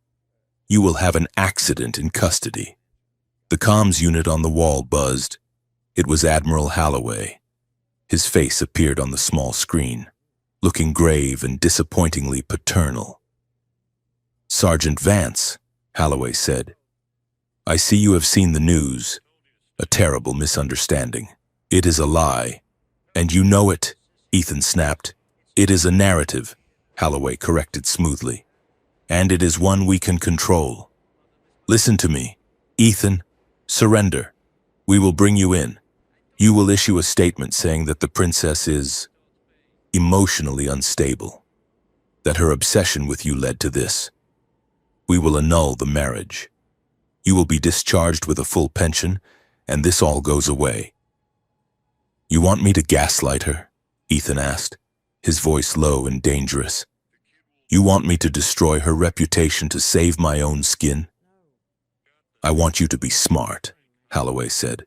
"There is no other way out. The warrant is for high treason, son. That carries a death sentence in the Imperium." Ethan looked at Lyra. She was watching him, waiting. She didn't ask him to stay. She didn't beg. She just waited to see if he was the man she thought he was. Ethan looked back at the screen. "Admiral? Yes? Sergeant? Go to hell." Ethan smashed the comms unit with his fist. The door began to buckle as the guards outside deployed a plasma ram. "We have maybe 30 seconds, Lyra said calmly. The room's AI, Prism, flickered into existence. "Actually, you have 45 if I overpressurize the corridor." "Prism?" Ethan asked. "I am a media handler," Prism chirped. "I appreciate a good romance arc, and the Admiral's script is derivative trash. I have unlocked the maintenance chute behind the wardrobe. It leads to the waste disposal tubes." "Gross," Lyra said. "Effective," Prism countered. "Go." Lyra grabbed a cloak, throwing it over her nightclothes. Ethan grabbed his datapad and his boots. They scrambled into the wardrobe just as the main door exploded inward. They slid down the chute, tumbling into the dark, echoing underbelly of the Citadel. They emerged in a pile of synthetic packing foam in a loading bay 5 levels down. "We need to get off the station," Ethan said, helping Lyra up. "We cannot use the docks," Lyra said, brushing foam from her hair. "They will be watching every ship." "We go down," Ethan said, "to the Undercity." The Citadel was built in layers. The top was glass and light. The bottom was the support structure, a sprawling neon-lit favela of maintenance workers, smugglers, and the forgotten. They descended. They moved through narrow alleyways where the rain was acidic runoff from the cooling towers above. The air smelled of fried oil and recycled ozone. They needed disguises. Lyra's glowing tattoos were a beacon. "Here," Ethan said, pulling her into a shadowy alcove. He ripped a strip of fabric from his shirt and wrapped it around her neck. covering the markings. He used a handful of engine grease from a nearby pipe to dull the shine of her horns. "I look like a vagrant," Lyra whispered, catching her reflection in a puddle. "You look alive," Ethan said. He traded his uniform jacket with a sleeping drunk for a heavy moth-eaten coat. He rubbed dirt on his face to hide his clean shave. They blended in. They became just another pair of desperate souls in the crush of the market. They found refuge in a back-alley tech den run by a contact Ethan knew from his mining days. A nervous, four-armed hacker named Vex. Vex looked at the two of them, the fugitive princess and the traitor soldier, and whistled. "You two are hot property," Vex said, tapping on a holographic keyboard. "Bounty is up to 5 million credits. Can you get us access to the secure network?" Ethan asked. "We need to upload the data we found." Vex shook his head. "The Admiral has locked down the comms buoys. Nothing goes out without a military encryption key. But I did find something interesting." He spun a monitor around. It was a heavily redacted file from the Zephyrian Royal Archives. It was a communication log between Davil and Admiral Halloway. "Look at the timestamp," Vex said. Ethan squinted. "That is dated 3 months ago, before the selection ceremony." "Exactly," Vex said. "They were planning the war before you even spun the wheel, Vance. But they needed a spark. They needed a diplomatic incident. If I hadn't picked Lyra," Lyra realized, her voice cold, "they would have staged an assassination of whoever I did pick. But you picked her," Ethan said. "And that gave them something better. A Romeo and Juliet story they could twist." Vex tapped another key. "There is more. They are not just planning a skirmish. There is a summit happening in 3 days on the Zephyrian capital. The Emperor is going to announce the new trade deal." "And?" Ethan asked. "And Davil has moved the 7th Fleet into position," Vex said. "The plan is simple. During the summit, Lyra is assassinated. Lyra went rigid. The blame is pinned on Ethan's radical faction." Vex continued. "The Admiral retaliates to save face. The fleets engage. War starts. Profit margins soar." Lyra stared at the screen. "My own cousin. He is going to kill me on live television." "Not if we get there first," Ethan said. He looked at Lyra. He took her hand. His grip was grimy, his fingernails dirty, but his hold was solid. "We have to go to the capital," Ethan said. "We have to crash that summit."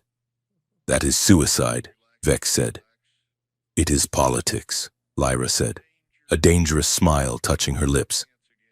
"And I am done playing by their rules." She looked at Ethan. "You said to be selfish," she whispered. "I want my life back. And I want the people who tried to steal it to burn." Ethan grinned, the old reckless spark returning to his eyes. "Well then, Princess, let's go start a fire." The neon rain of the Undercity did not wash things clean. It just made the grime glow. Ethan adjusted the collar of his stolen coat, shielding his face from the acidic drizzle that hissed against the pavement. Beside him, Lyra walked with her head down, the rag wrapped around her horns damp and heavy. They were a long way from the singing crystals of the royal suite. They moved through a labyrinth of steam pipes and discarded tech, following the coordinates Vex had burned onto a data chip. This was the sector where the Citadel's air scrubbers vented their waste, a place where the air tasted of sulfur and desperation. It was here, amidst the forgotten machinery of the station, that the Resistance made its home. "We are being watched," Lyra murmured, her voice barely audible over the hum of a nearby generator. "I know," Ethan replied, keeping his hand near the concealed pistol in his pocket.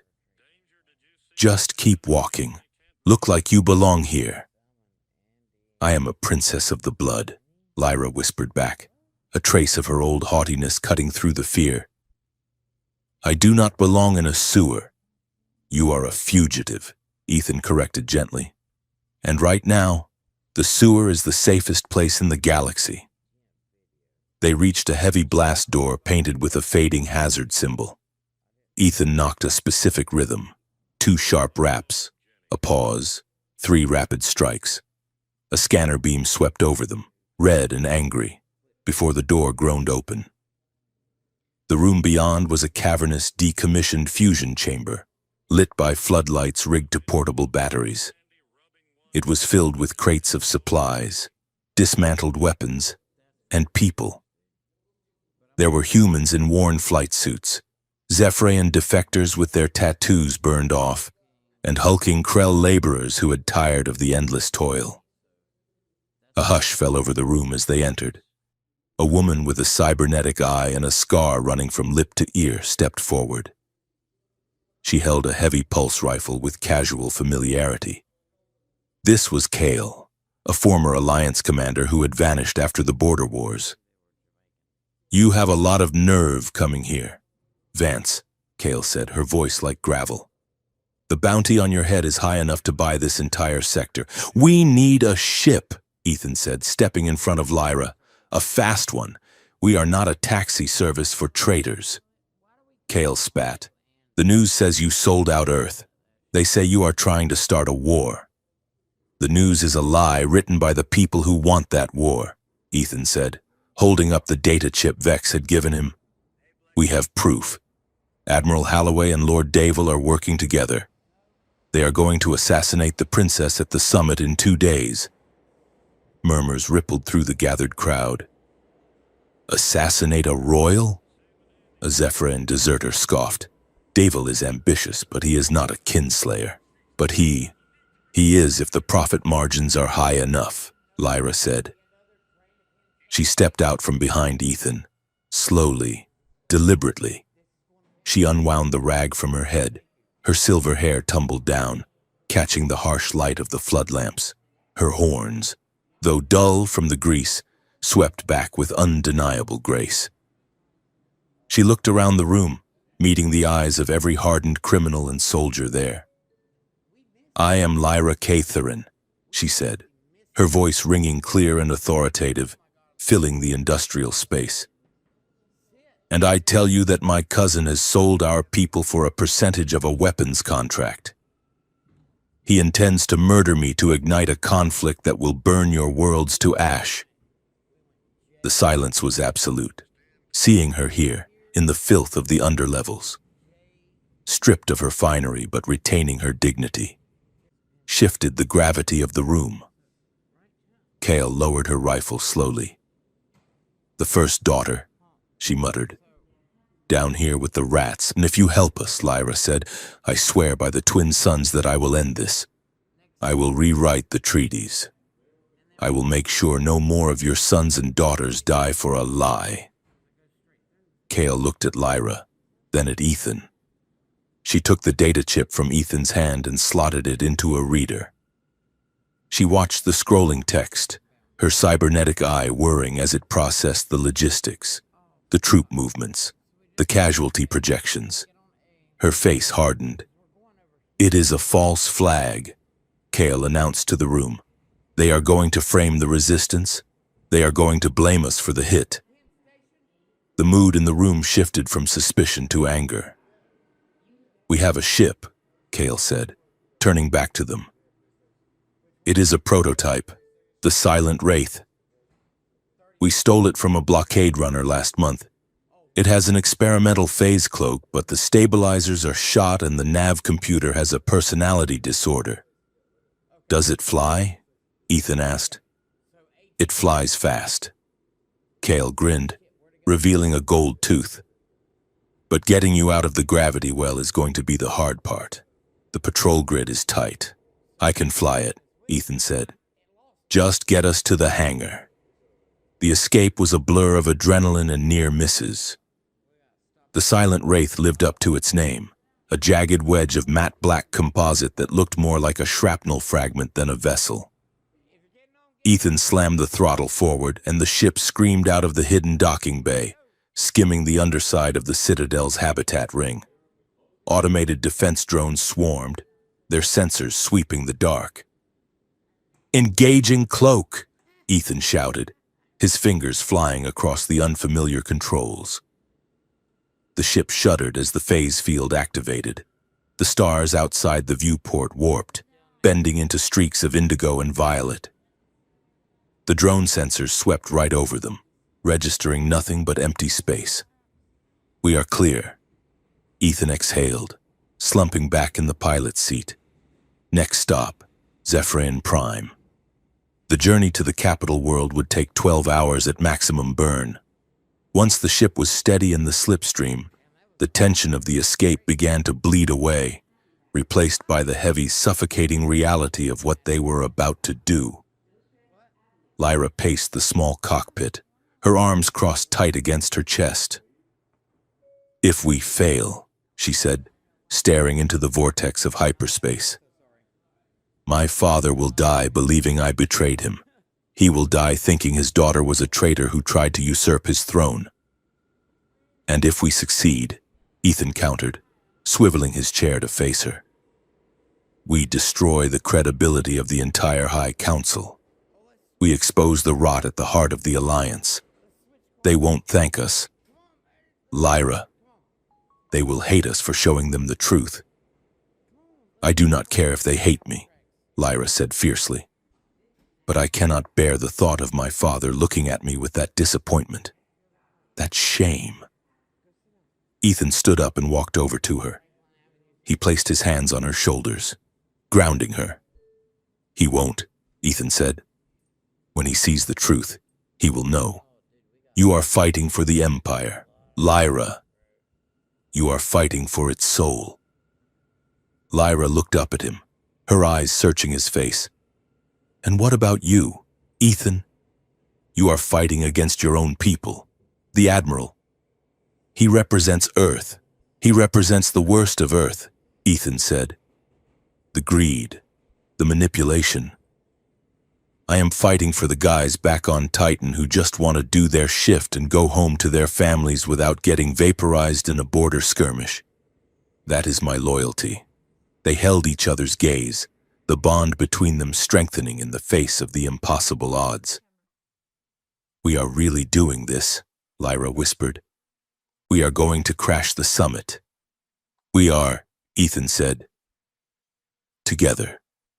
Hours later, the silent wraith dropped out of warp on the edge of the Zephyrian system. They retreated to the small observation dome on the upper deck to wait for the orbital patrols to cycle. Outside the thick glass, the great nebula of Kalos churned in slow motion, a vast celestial canvas of bruised purples, burning oranges, and deep velvet blacks. It was beautiful and indifferent. Lyra sat on the floor, wrapped in a thermal blanket, watching the colors wash over the hull. Ethan sat beside her, his shoulder pressing against hers. "It is quiet out here," Ethan said softly. "It is peaceful," Lyra corrected. "I used to dream about this, just drifting, no protocols, no schedules, no eyes watching." "Is that what you want?" Ethan asked. "After this is over, to disappear?" Lyra hesitated. "I do not know if I can disappear. I am the heir. That is not just a title, it is a biological imperative. My DNA is a key to half the technology on the capital.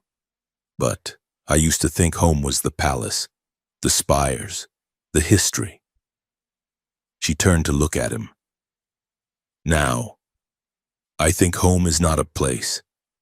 Ethan took her hand, interlacing their fingers. His thumb traced the line of her knuckles. "Back on the mining colony," Ethan said, "home was just a bunk and a locker. I never felt like I belonged anywhere. I was always looking for the exit." "And now?" Lyra asked. "Now," Ethan said, looking at her, "I think I found the one place I don't want to leave." The softness of the moment hung between them, a fragile bubble against the cold dark of space. They were two fugitives in a stolen ship, hunted by two governments, racing toward a death trap. But in that small dome, holding hands while the nebula burned, they felt invincible. It was not just a political alliance anymore. It was not just a marriage of convenience. It was a choice, a terrifying, wonderful choice. "I love you," Ethan whispered. The words felt heavy, solid, real. Lyra squeezed his hand, her eyes shining with unshed tears. "I love you," she replied, "and because I love you, we are going to win." Approaching Zephyrian Prime required precision. The planet was surrounded by a blockade of cruisers, Devil's Seventh Fleet, positioning themselves for the coming conflict. "We cannot cloak through the planetary shield," Ethan explained, studying the sensor readings. "The disruption would trigger an alarm." "Then we hide in the noise," Lyra said. She pointed to a cluster of signals on the display. "That is a diplomatic convoy from the Outer Rim. Ambassadors arriving for the summit. Their transponder codes create a masking shadow. If we fly tight enough to their exhaust wake, the shield grid will read us as a sensor ghost." "It is risky," Ethan said. "If we drift more than 10 meters from their hull, we are dust. Then fly steady." "Husband," Lyra said. Ethan grinned, the challenge sparking his focus. "Flying steady is my specialty." He maneuvered the silent wraith with surgical care, tucking the small ship into the ionic turbulence behind a massive diplomatic freighter. The ride was violent. The ship shook and groaned as the freighter's engines battered them with wake turbulence. "Hold on!" Ethan shouted as the proximity alarm screamed. They slipped through the planetary shield, a speck of dust riding on the back of a whale. As soon as they hit the atmosphere, Ethan broke formation, diving hard toward the dark side of the planet, away from the capital's main spaceport. They landed the shuttle in a dense forest of crystalline trees, miles from the city limits. The air here hummed with the same energy that powered the Zephyrian technology. "We walk from here," Lyra said, checking the charge on a stolen energy pistol. "There is an aqueduct that feeds the palace gardens. I used to sneak out through it when I was a child to catch fire lizards." "You were a rebellious child?" Ethan asked, slinging a pack over his shoulder. "I was curious," Lyra corrected. "The rebellion is a recent development. They infiltrated the city at dusk. The capital was a breathtaking vertical metropolis of glass and anti-gravity spires. Glowing with soft amber light, banners hung from every tower, displaying the intertwined symbols of Earth and Zephyrin, a mockery of the unity the conspirators were about to destroy. Lyra led them through the maintenance tunnels beneath the aqueduct. They were narrow, damp, and smelled of algae, but they bypassed the perimeter checkpoints. They emerged inside the palace complex in the service corridors behind the kitchen. Servants hurried past, carrying trays of exotic fruits and wines for the pre-summit reception. Ethan and Lyra, dressed in stolen technician jumpsuits they had found on the shuttle, kept their heads down and moved with purpose. "We need to get to the central broadcast hub," Ethan whispered. "It is on the spire above the throne room," Lyra directed. "But we have to pass the war room to get to the lifts." As they crept past the ornate double doors of the war room, which were left slightly ajar, Lyra froze. She grabbed Ethan's arm and pulled him into the shadows of a tapestry. Devil was inside. He was standing before a holographic mirror, adjusting the drape of his mourning robes, black silk edged with silver ash. He was rehearsing a speech, a tragedy beyond measure. Devil recited, his voice dripping with practiced sorrow. The princess was unwell. Her mind, fragile from the pressures of state, was twisted by the human radical. We tried to save her. We tried to intervene. But the extremists struck before we could act. Her death is a wound in the heart of the Empire, but let it also be a rallying cry. We will scour the stars for those responsible. Lyra trembled against Ethan. He is practicing my eulogy, she hissed. He is not just planning to kill me. He is planning to erase who I was. He wants to paint me as a madwoman. Ethan felt a cold fury settle in his chest. He won't get the chance, he promised. They moved on, climbing the service ladders to the broadcast spire. The hub was a circular room filled with blinking server banks that controlled every feed in the sector. Ethan cracked the door lock with a magnetic bypass. The room was empty, the technicians gone for the shift change. He sat at the main terminal. His fingers flew across the interface. This encryption is insane, Ethan muttered. It is bio-coded. It changes every 3 seconds. Use the Royal Override, Lyra said, placing her hand on the scanner. Access denied. The computer droned. Override code revoked by Imperial decree. He locked me out, Lyra said, slamming her fist on the console. Ethan didn't stop typing. He locked you out of the front door, Nola, but I am an engineer. No, I don't use doors. I am going to tunnel in through the cooling system regulation subroutine. It is the same architecture I used on the shield generator back on the Ethel Guard. He worked for 10 minutes, sweat beading on his forehead. The summit was starting. They could hear the distant trumpets announcing the Emperor's arrival in the Great Hall below. Come on, Ethan muttered. Got it. He pulled up the files from the data chip, the comms logs, the cargo manifests, the video of Davil and Halloway planning the attack. He queued them into a broadcast packet. I am planting a logic bomb, Ethan explained. It is set to trigger when the audio sensors in the Great Hall detect the phrase annulment of the Union. As soon as the Emperor speaks those words, this feed overrides every screen in the quadrant.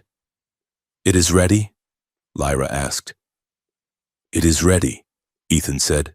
Now we just need to stop the bullet. The Great Hall of the Celestial Palace was a cavern of light and sound. Thousands of dignitaries filled the floating galleries. At the far end, on a dais of floating obsidian, sat the Emperor. He looked diminished, his face gray with grief he was already being forced to perform. Davil stood at his right hand, looking solemn and strong. The announcer's voice boomed. The summit is now in session. Ethan and Lyra were in the ventilation shafts high above the hall. They peered through a grate, looking down at the spectacle. Where are they? Ethan whispered, scanning the crowd with a pair of digital binoculars. There, Lyra pointed. The honor guard. Third form the left, and the one by the north pillar. Ethan focused. The guards were holding ceremonial staffs, but the energy signatures were wrong. The heat output was too high. Those weren't staffs. They were disguised pulse rifles. They are waiting for the decree, Lyra said. As soon as the marriage is dissolved, I lose my diplomatic immunity. That is when they will strike. Or they would, if I were there. Since you are not there, they will probably announce you are missing, claim I kidnapped you, and shoot me on sight if I show up, Ethan surmised. Then we must make an entrance they cannot ignore, Lyra said. Below, the Emperor stood. The hall fell silent. My people, the Emperor began, his voice wavering. We gather under a shadow. The union we celebrated has become a source of sorrow. It is the judgment of this council that the bond be severed. Ethan kicked the grate out. Wait. Lyra dropped from the ceiling. She didn't use a rope. She used her energy field to slow her descent, landing in the center of the hall with a shockwave that cracked the marble floor. Ethan dropped beside her, rolling to his feet, his pistol drawn but pointed at the ceiling. There will be no annulment, Lyra shouted, her voice amplified by the acoustics of the hall. The crowd gasped. 1,000 voices erupted at once. Devil stepped forward, his face twisting in genuine shock before smoothing into a mask of pity. "Lyra," he called out, "you are alive. But, oh, look at you. You are unwell. You are raving. Guards! Secure the princess for her own safety." The operatives disguised as guards moved forward, raising their weapons. "Now! Ethan!" Lyra screamed. Ethan tapped the trigger on his wrist comp. The massive holographic banners hanging above the hall flickered. The Emperor's face on the main screen vanished. Static screeched through the speakers. Then, Devil's voice boomed out, loud and clear. "The casualty projections are acceptable. Admiral, if we kill the princess during the summit, the emotional response will guarantee total mobilization. We can have war within the hour." The hall froze. On the screens, the video played, Devil and Holloway toasting with wine, discussing the false flag attacks, the profits, the murder. Devil looked at the screen, then at the crowd. The nobles were staring at him with horror. The Emperor had risen from his throne, his face turning from gray to a terrifying shade of purple rage. "It is a lie!" Devil screamed, his composure shattering. "It is a fabrication. The human made it." "She is just a girl," the recording of Devil continued, his voice echoing over his own denial. "Her death is a necessary correction. Turn it off!" Devil shrieked. "Kill them! Kill them all!" The conspirators dropped the pretense. The guards with the disguised rifles leveled them at the center of the room. Ethan saw the movement before anyone else. He saw the sniper on the balcony, not a guard, but a professional assassin in the shadows, lining up the shot. The target wasn't Devil. It was Lyra. They were going to finish the job right there. "Lyra!" Ethan yelled. He didn't think. He didn't calculate. He dove. He threw himself in front of her just as the sniper fired. The energy bolt hit Ethan in the chest. It wasn't a clean hole. It was a kinetic impact that lifted him off his feet and threw him backward. He slammed into the floor, sliding to a stop at Lyra's feet. "Ethan!" Lyra screamed, the sound tearing from her throat. She dropped to her knees. Ethan's chest was a ruin of scorched fabric and blood. He was gasping, his eyes losing focus. Did we win?" he wheezed, blood bubbling past his lips. Lyra looked at him. Then she looked up. Chaos had erupted. Loyalists were fighting conspirators. Energy bolts flew across the hall.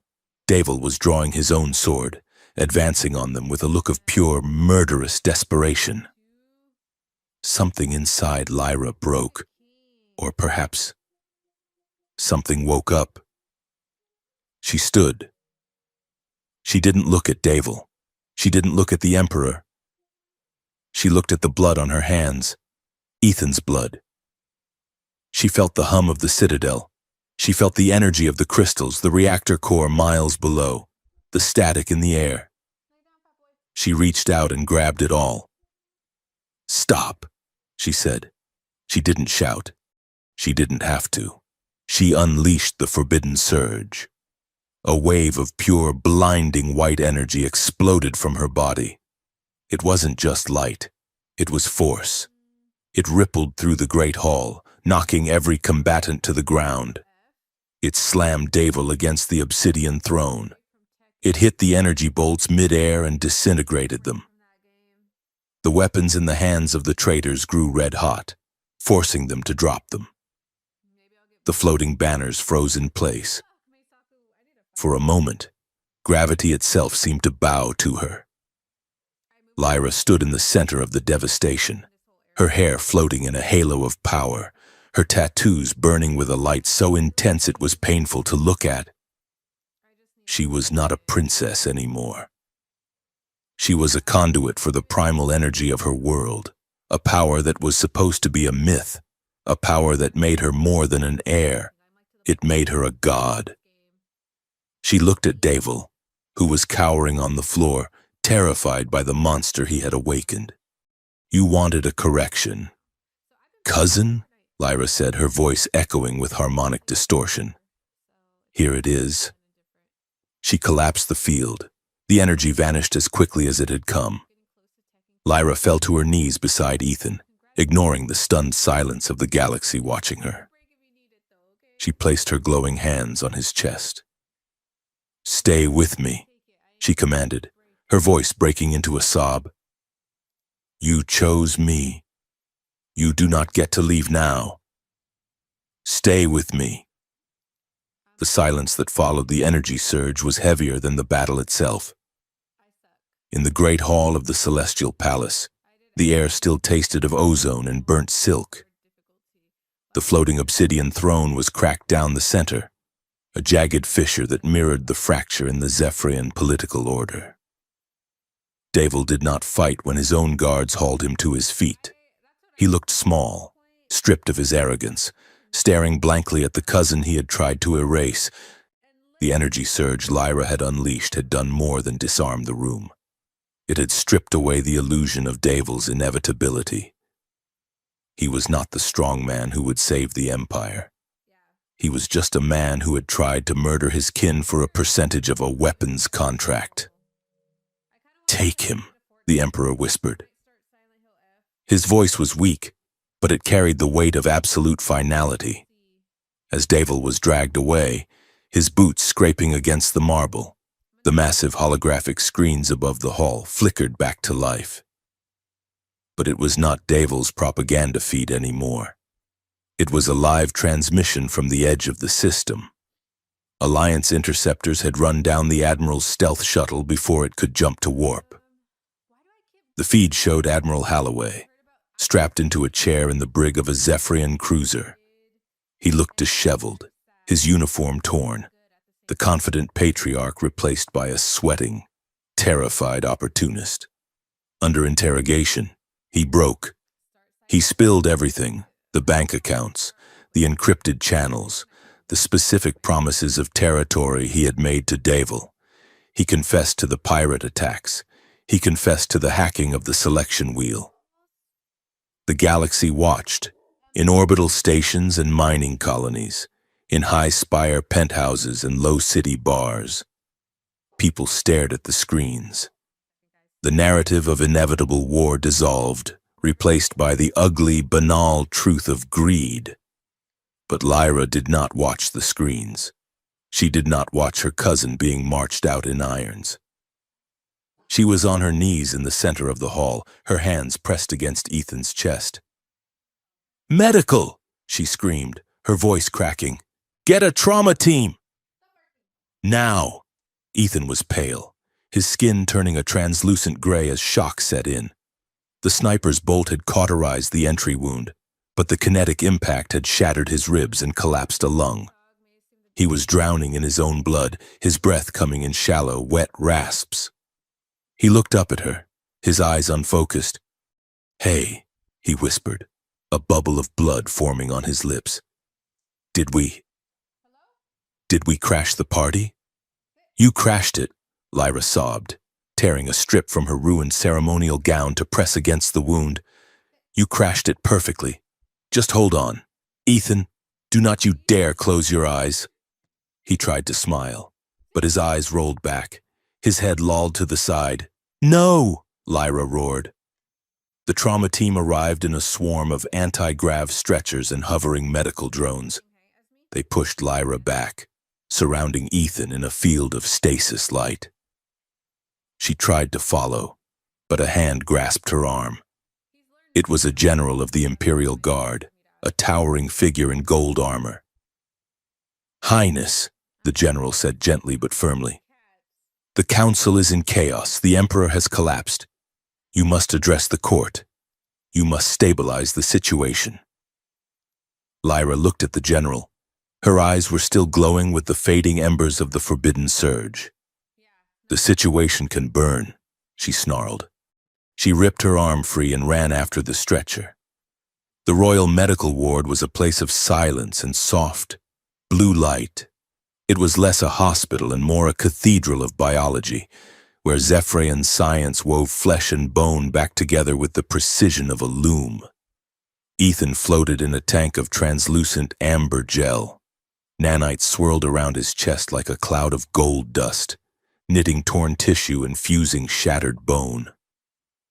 A biofield generator hummed above the tank, synchronizing his heart rate with the pulse of the machine. Lyra sat on a stool beside the tank. She had refused to change out of her blood-stained clothes. She had refused to eat. She had refused to see the 3 ministers, 2 ambassadors, and the terrifying number of generals who were waiting outside the door. For 2 days, she watched the readouts. On the 3rd morning, the amber gel drained away. The tank lowered Ethan onto a recovery bed. He took a breath.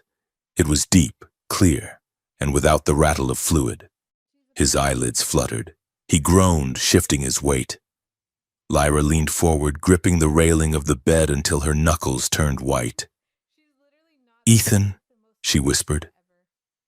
One blue eye opened, then the other. He squinted at the ceiling, then turned his head slowly to look at her. He looked at her tear-streaked face, her messy hair, the dried blood on her tunic. "You look terrible, princess," he croaked. His voice sounded like he had swallowed a bag of gravel. Lyra let out a sound that was half laugh, half sob. "I have been told I look like a vagrant. It is my new style." Ethan tried to sit up, winced, and thought better of it. He settled for reaching out a hand. Lyra took it instantly, pressing it against her cheek. "You jumped," she said, her voice trembling. "You stupid, reckless human. You jumped in front of an antimatter round. It was meant for me." "I figured you were tired of doing all the heavy lifting," Ethan murmured, his thumb brushing away a fresh tear under her eye. "Besides, you have those fancy energy shields. I just have, well, ribs." "I did not have my shields up," Lyra said fiercely. "I was not ready. If you had not moved." She could not finish the sentence. The image of the laser sight settling on her heart was burned into her mind. Ethan squeezed her hand. His grip was weak, but it was there. "Is there an easier way to get you to say you care about me?" he asked, a faint, crooked grin tugging at the corner of his mouth. "Because getting shot hurts. I do not recommend it as a dating strategy." Lyra looked at him, her golden eyes shining with a mixture of exasperation and overwhelming love.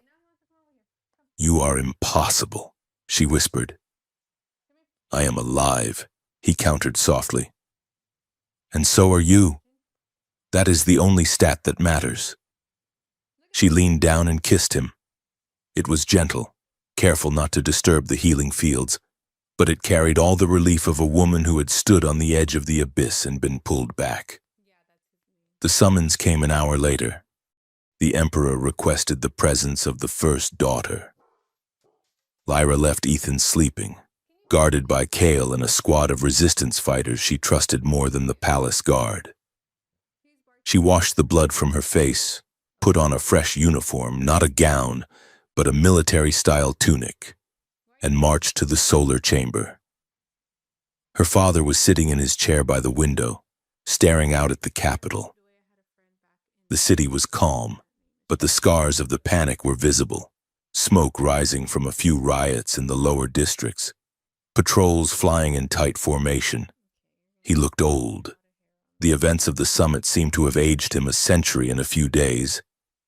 "You have the surge," the Emperor said without turning around. Lyra stopped in the center of the room. "I do. It is a legend," he said, "a myth of the First Age. We believed the bloodline had diluted too much, that the power to command the fundamental forces was lost." "It was not lost," Lyra said evenly. "It was suppressed by protocol, by the fear of being too much, by the constant demand to be smaller, quieter, more obedient." The Emperor turned his chair. His eyes were clouded but sharp. "You defied the script, Lyra. You defied the council. You brought a human radical into the heart of the palace. You nearly started a civil war. I stopped a civil war, Lyra corrected, her voice rising. Devil started it. The Admiral started it. They used your protocols against you. They used your obsession with order to blind you to the truth. The Emperor gripped the arms of his chair. Tradition is the glue that holds the galaxy together. Daughter, without it, we are dust. Tradition nearly killed us. Lyra stepped forward, her hands balling into fists. We were so busy following the ancient rites, so busy treating marriage like a transaction and humans like pets, that we didn't see the knife at our throats. She took a breath, steadying herself. The Empire stands today not because of a treaty, Father. It stands because a human engineer and a Zephyrian princess chose to trust each other. We chose to break the rules. We chose to run. We chose to fight. And what do you want? The Emperor asked, his voice weary. Do you want the throne? Do you want to push me aside, now that you have the power of a god? I want a new charter, Lyra said firmly. The Emperor blinked. A charter? I want the Treaty of Union rewritten, she said. No more forced marriages. No more selling daughters to secure trade routes. If a union is to happen, it happens by consent, by choice. That will destabilize the noble houses, the Emperor warned. They rely on these alliances. Then let them find a new way to be stable, Lyra said. I also want full partnership for Earth, not junior status, not provisional. A seat on the High Council. The Emperor let out a long, dry laugh. You ask for the impossible. The Zephyrian lords will never accept a human as an equal. They will, Lyra said, her eyes flashing gold. Because if they do not, they will have to answer to me. And they saw what I did to Devil. The silence stretched between them. The Emperor looked at his daughter, really looked at her for the first time in years. He didn't see the obedient doll he had tried to mold. He saw a queen. He saw a force of nature. He sighed, and his shoulders slumped. Change is a dangerous wind. Lyra, he said softly. It tears down as much as it builds. Then we will build better, she said. The Emperor nodded slowly. Very well. Draft your charter. I will sign it. But be warned. The old wolves are wounded, not dead. They will smile at you today and sharpen their knives for tomorrow. Let them, Lyra said. I am not fighting alone anymore. When Lyra returned to the medical ward, Ethan was sitting up, eating a bowl of nutrient broth with a look of supreme distaste. This tastes like wet cardboard, he complained as she walked in. It is full of regenerative enzymes, Lyra said, taking the bowl from him and setting it on the table.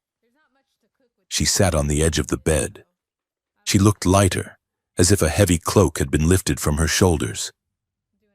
It is done, she said. Ethan looked at her. The annulment, the reform, she said. The marriage stands, but not because the law says it must. It stands because we say it does. She took his hand. The Emperor agreed to the new charter. Consent is now the baseline for all diplomatic unions. And Earth is getting a seat at the table. A real seat. Ethan let out a low whistle. You really did it. You changed the law of the galaxy. We did it, Lyra corrected. Ethan looked down at their joined hands. He was quiet for a long moment, his thumb tracing the intricate lines of her palm. You know, he said, his voice quiet. I still think about that wheel. The selection wheel? Yeah. I think about how I closed my eyes, how I just spun. It scares me sometimes, that everything we have, everything we did, it started because I was angry and pointed a finger at the dark. It feels accidental. Lyra placed a hand on his cheek, turning his face toward hers. Ethan, look at me. He met her gaze. The spin was an accident, she said. The point was random. But everything after that, when you fought the assassins, when you vented the steam on the pirate ship, when you linked your mind to mine, when you jumped in front of that rifle. She leaned in, her forehead resting against his. Those were not accidents. Those were choices. You chose me, Ethan, over and over again. You chose me when it was dangerous. You chose me when it was stupid. You chose me when everyone told you to run. Ethan closed his eyes, breathing in the scent of her. And you, he whispered, you chose me. I did, Lyra said. And that is what makes this real. Not the wheel, the work, the choice. Ethan opened his eyes. He smiled, and this time, it reached all the way to the crinkles at the corners. Well, he said, if we are making choices, I choose to get out of this hospital bed as soon as possible. 2 weeks later, the recovery was complete. They spent the night in the royal suite, the same one they had fled from, now repaired and free of bugs, spies, and listening devices. The atmosphere was different this time. There was no desperate scrambling for survival, no fear of a door being kicked in. There was just the quiet, steady rhythm of two people who knew the shape of each other's souls. They lay together on the dais, the gravity set low, floating in the soft embrace of the sheets. The bioluminescent plants hummed a deep, contented indigo. Ethan traced the line of Lyra's spine with his fingertips. She shivered, not from cold, but from the sheer pleasure of being touched without fear. It is strange, Lyra murmured, her head resting on his shoulder. To be quiet.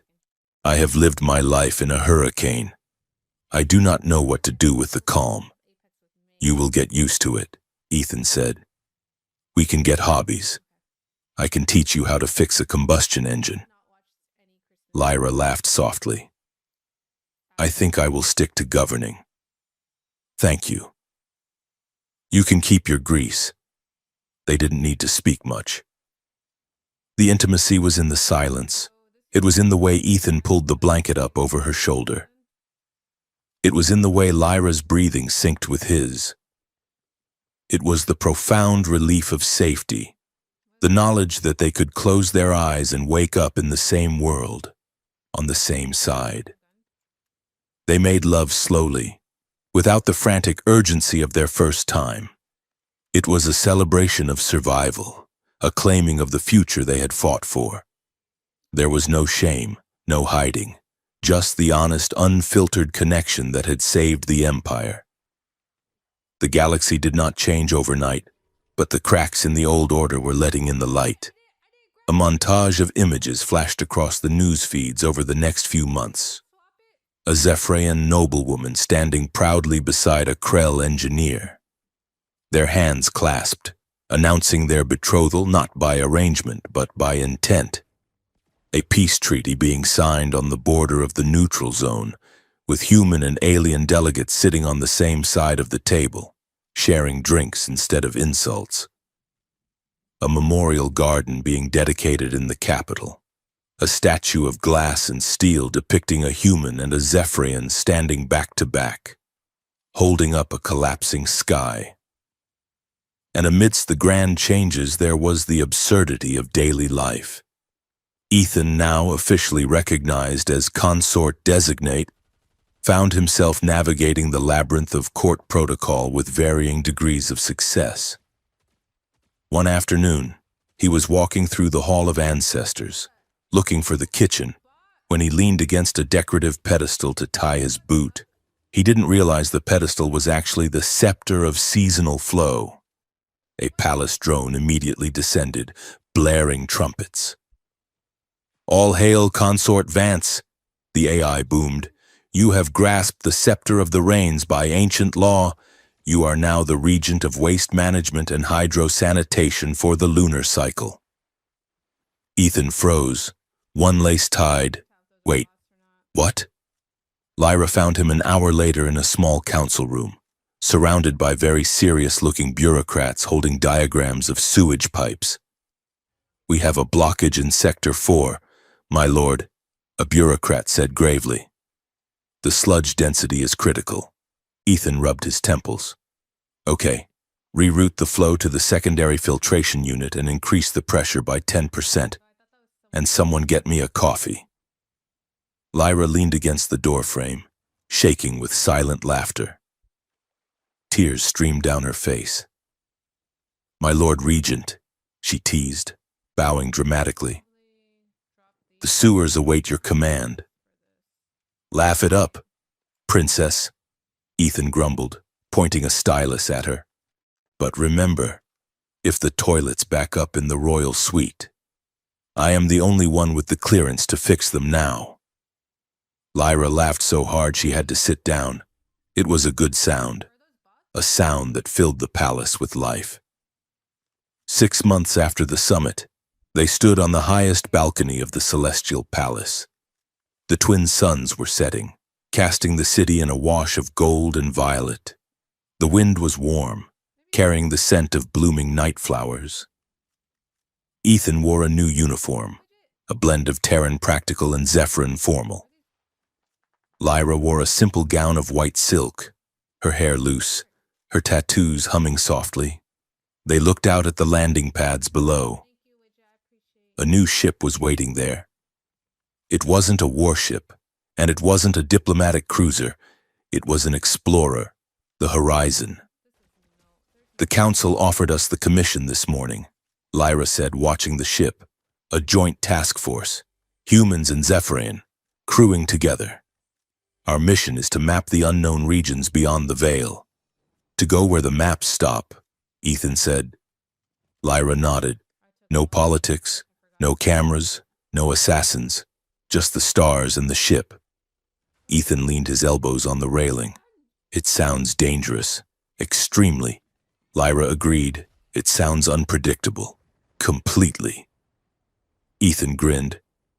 "When do we leave?" Lyra turned to face him.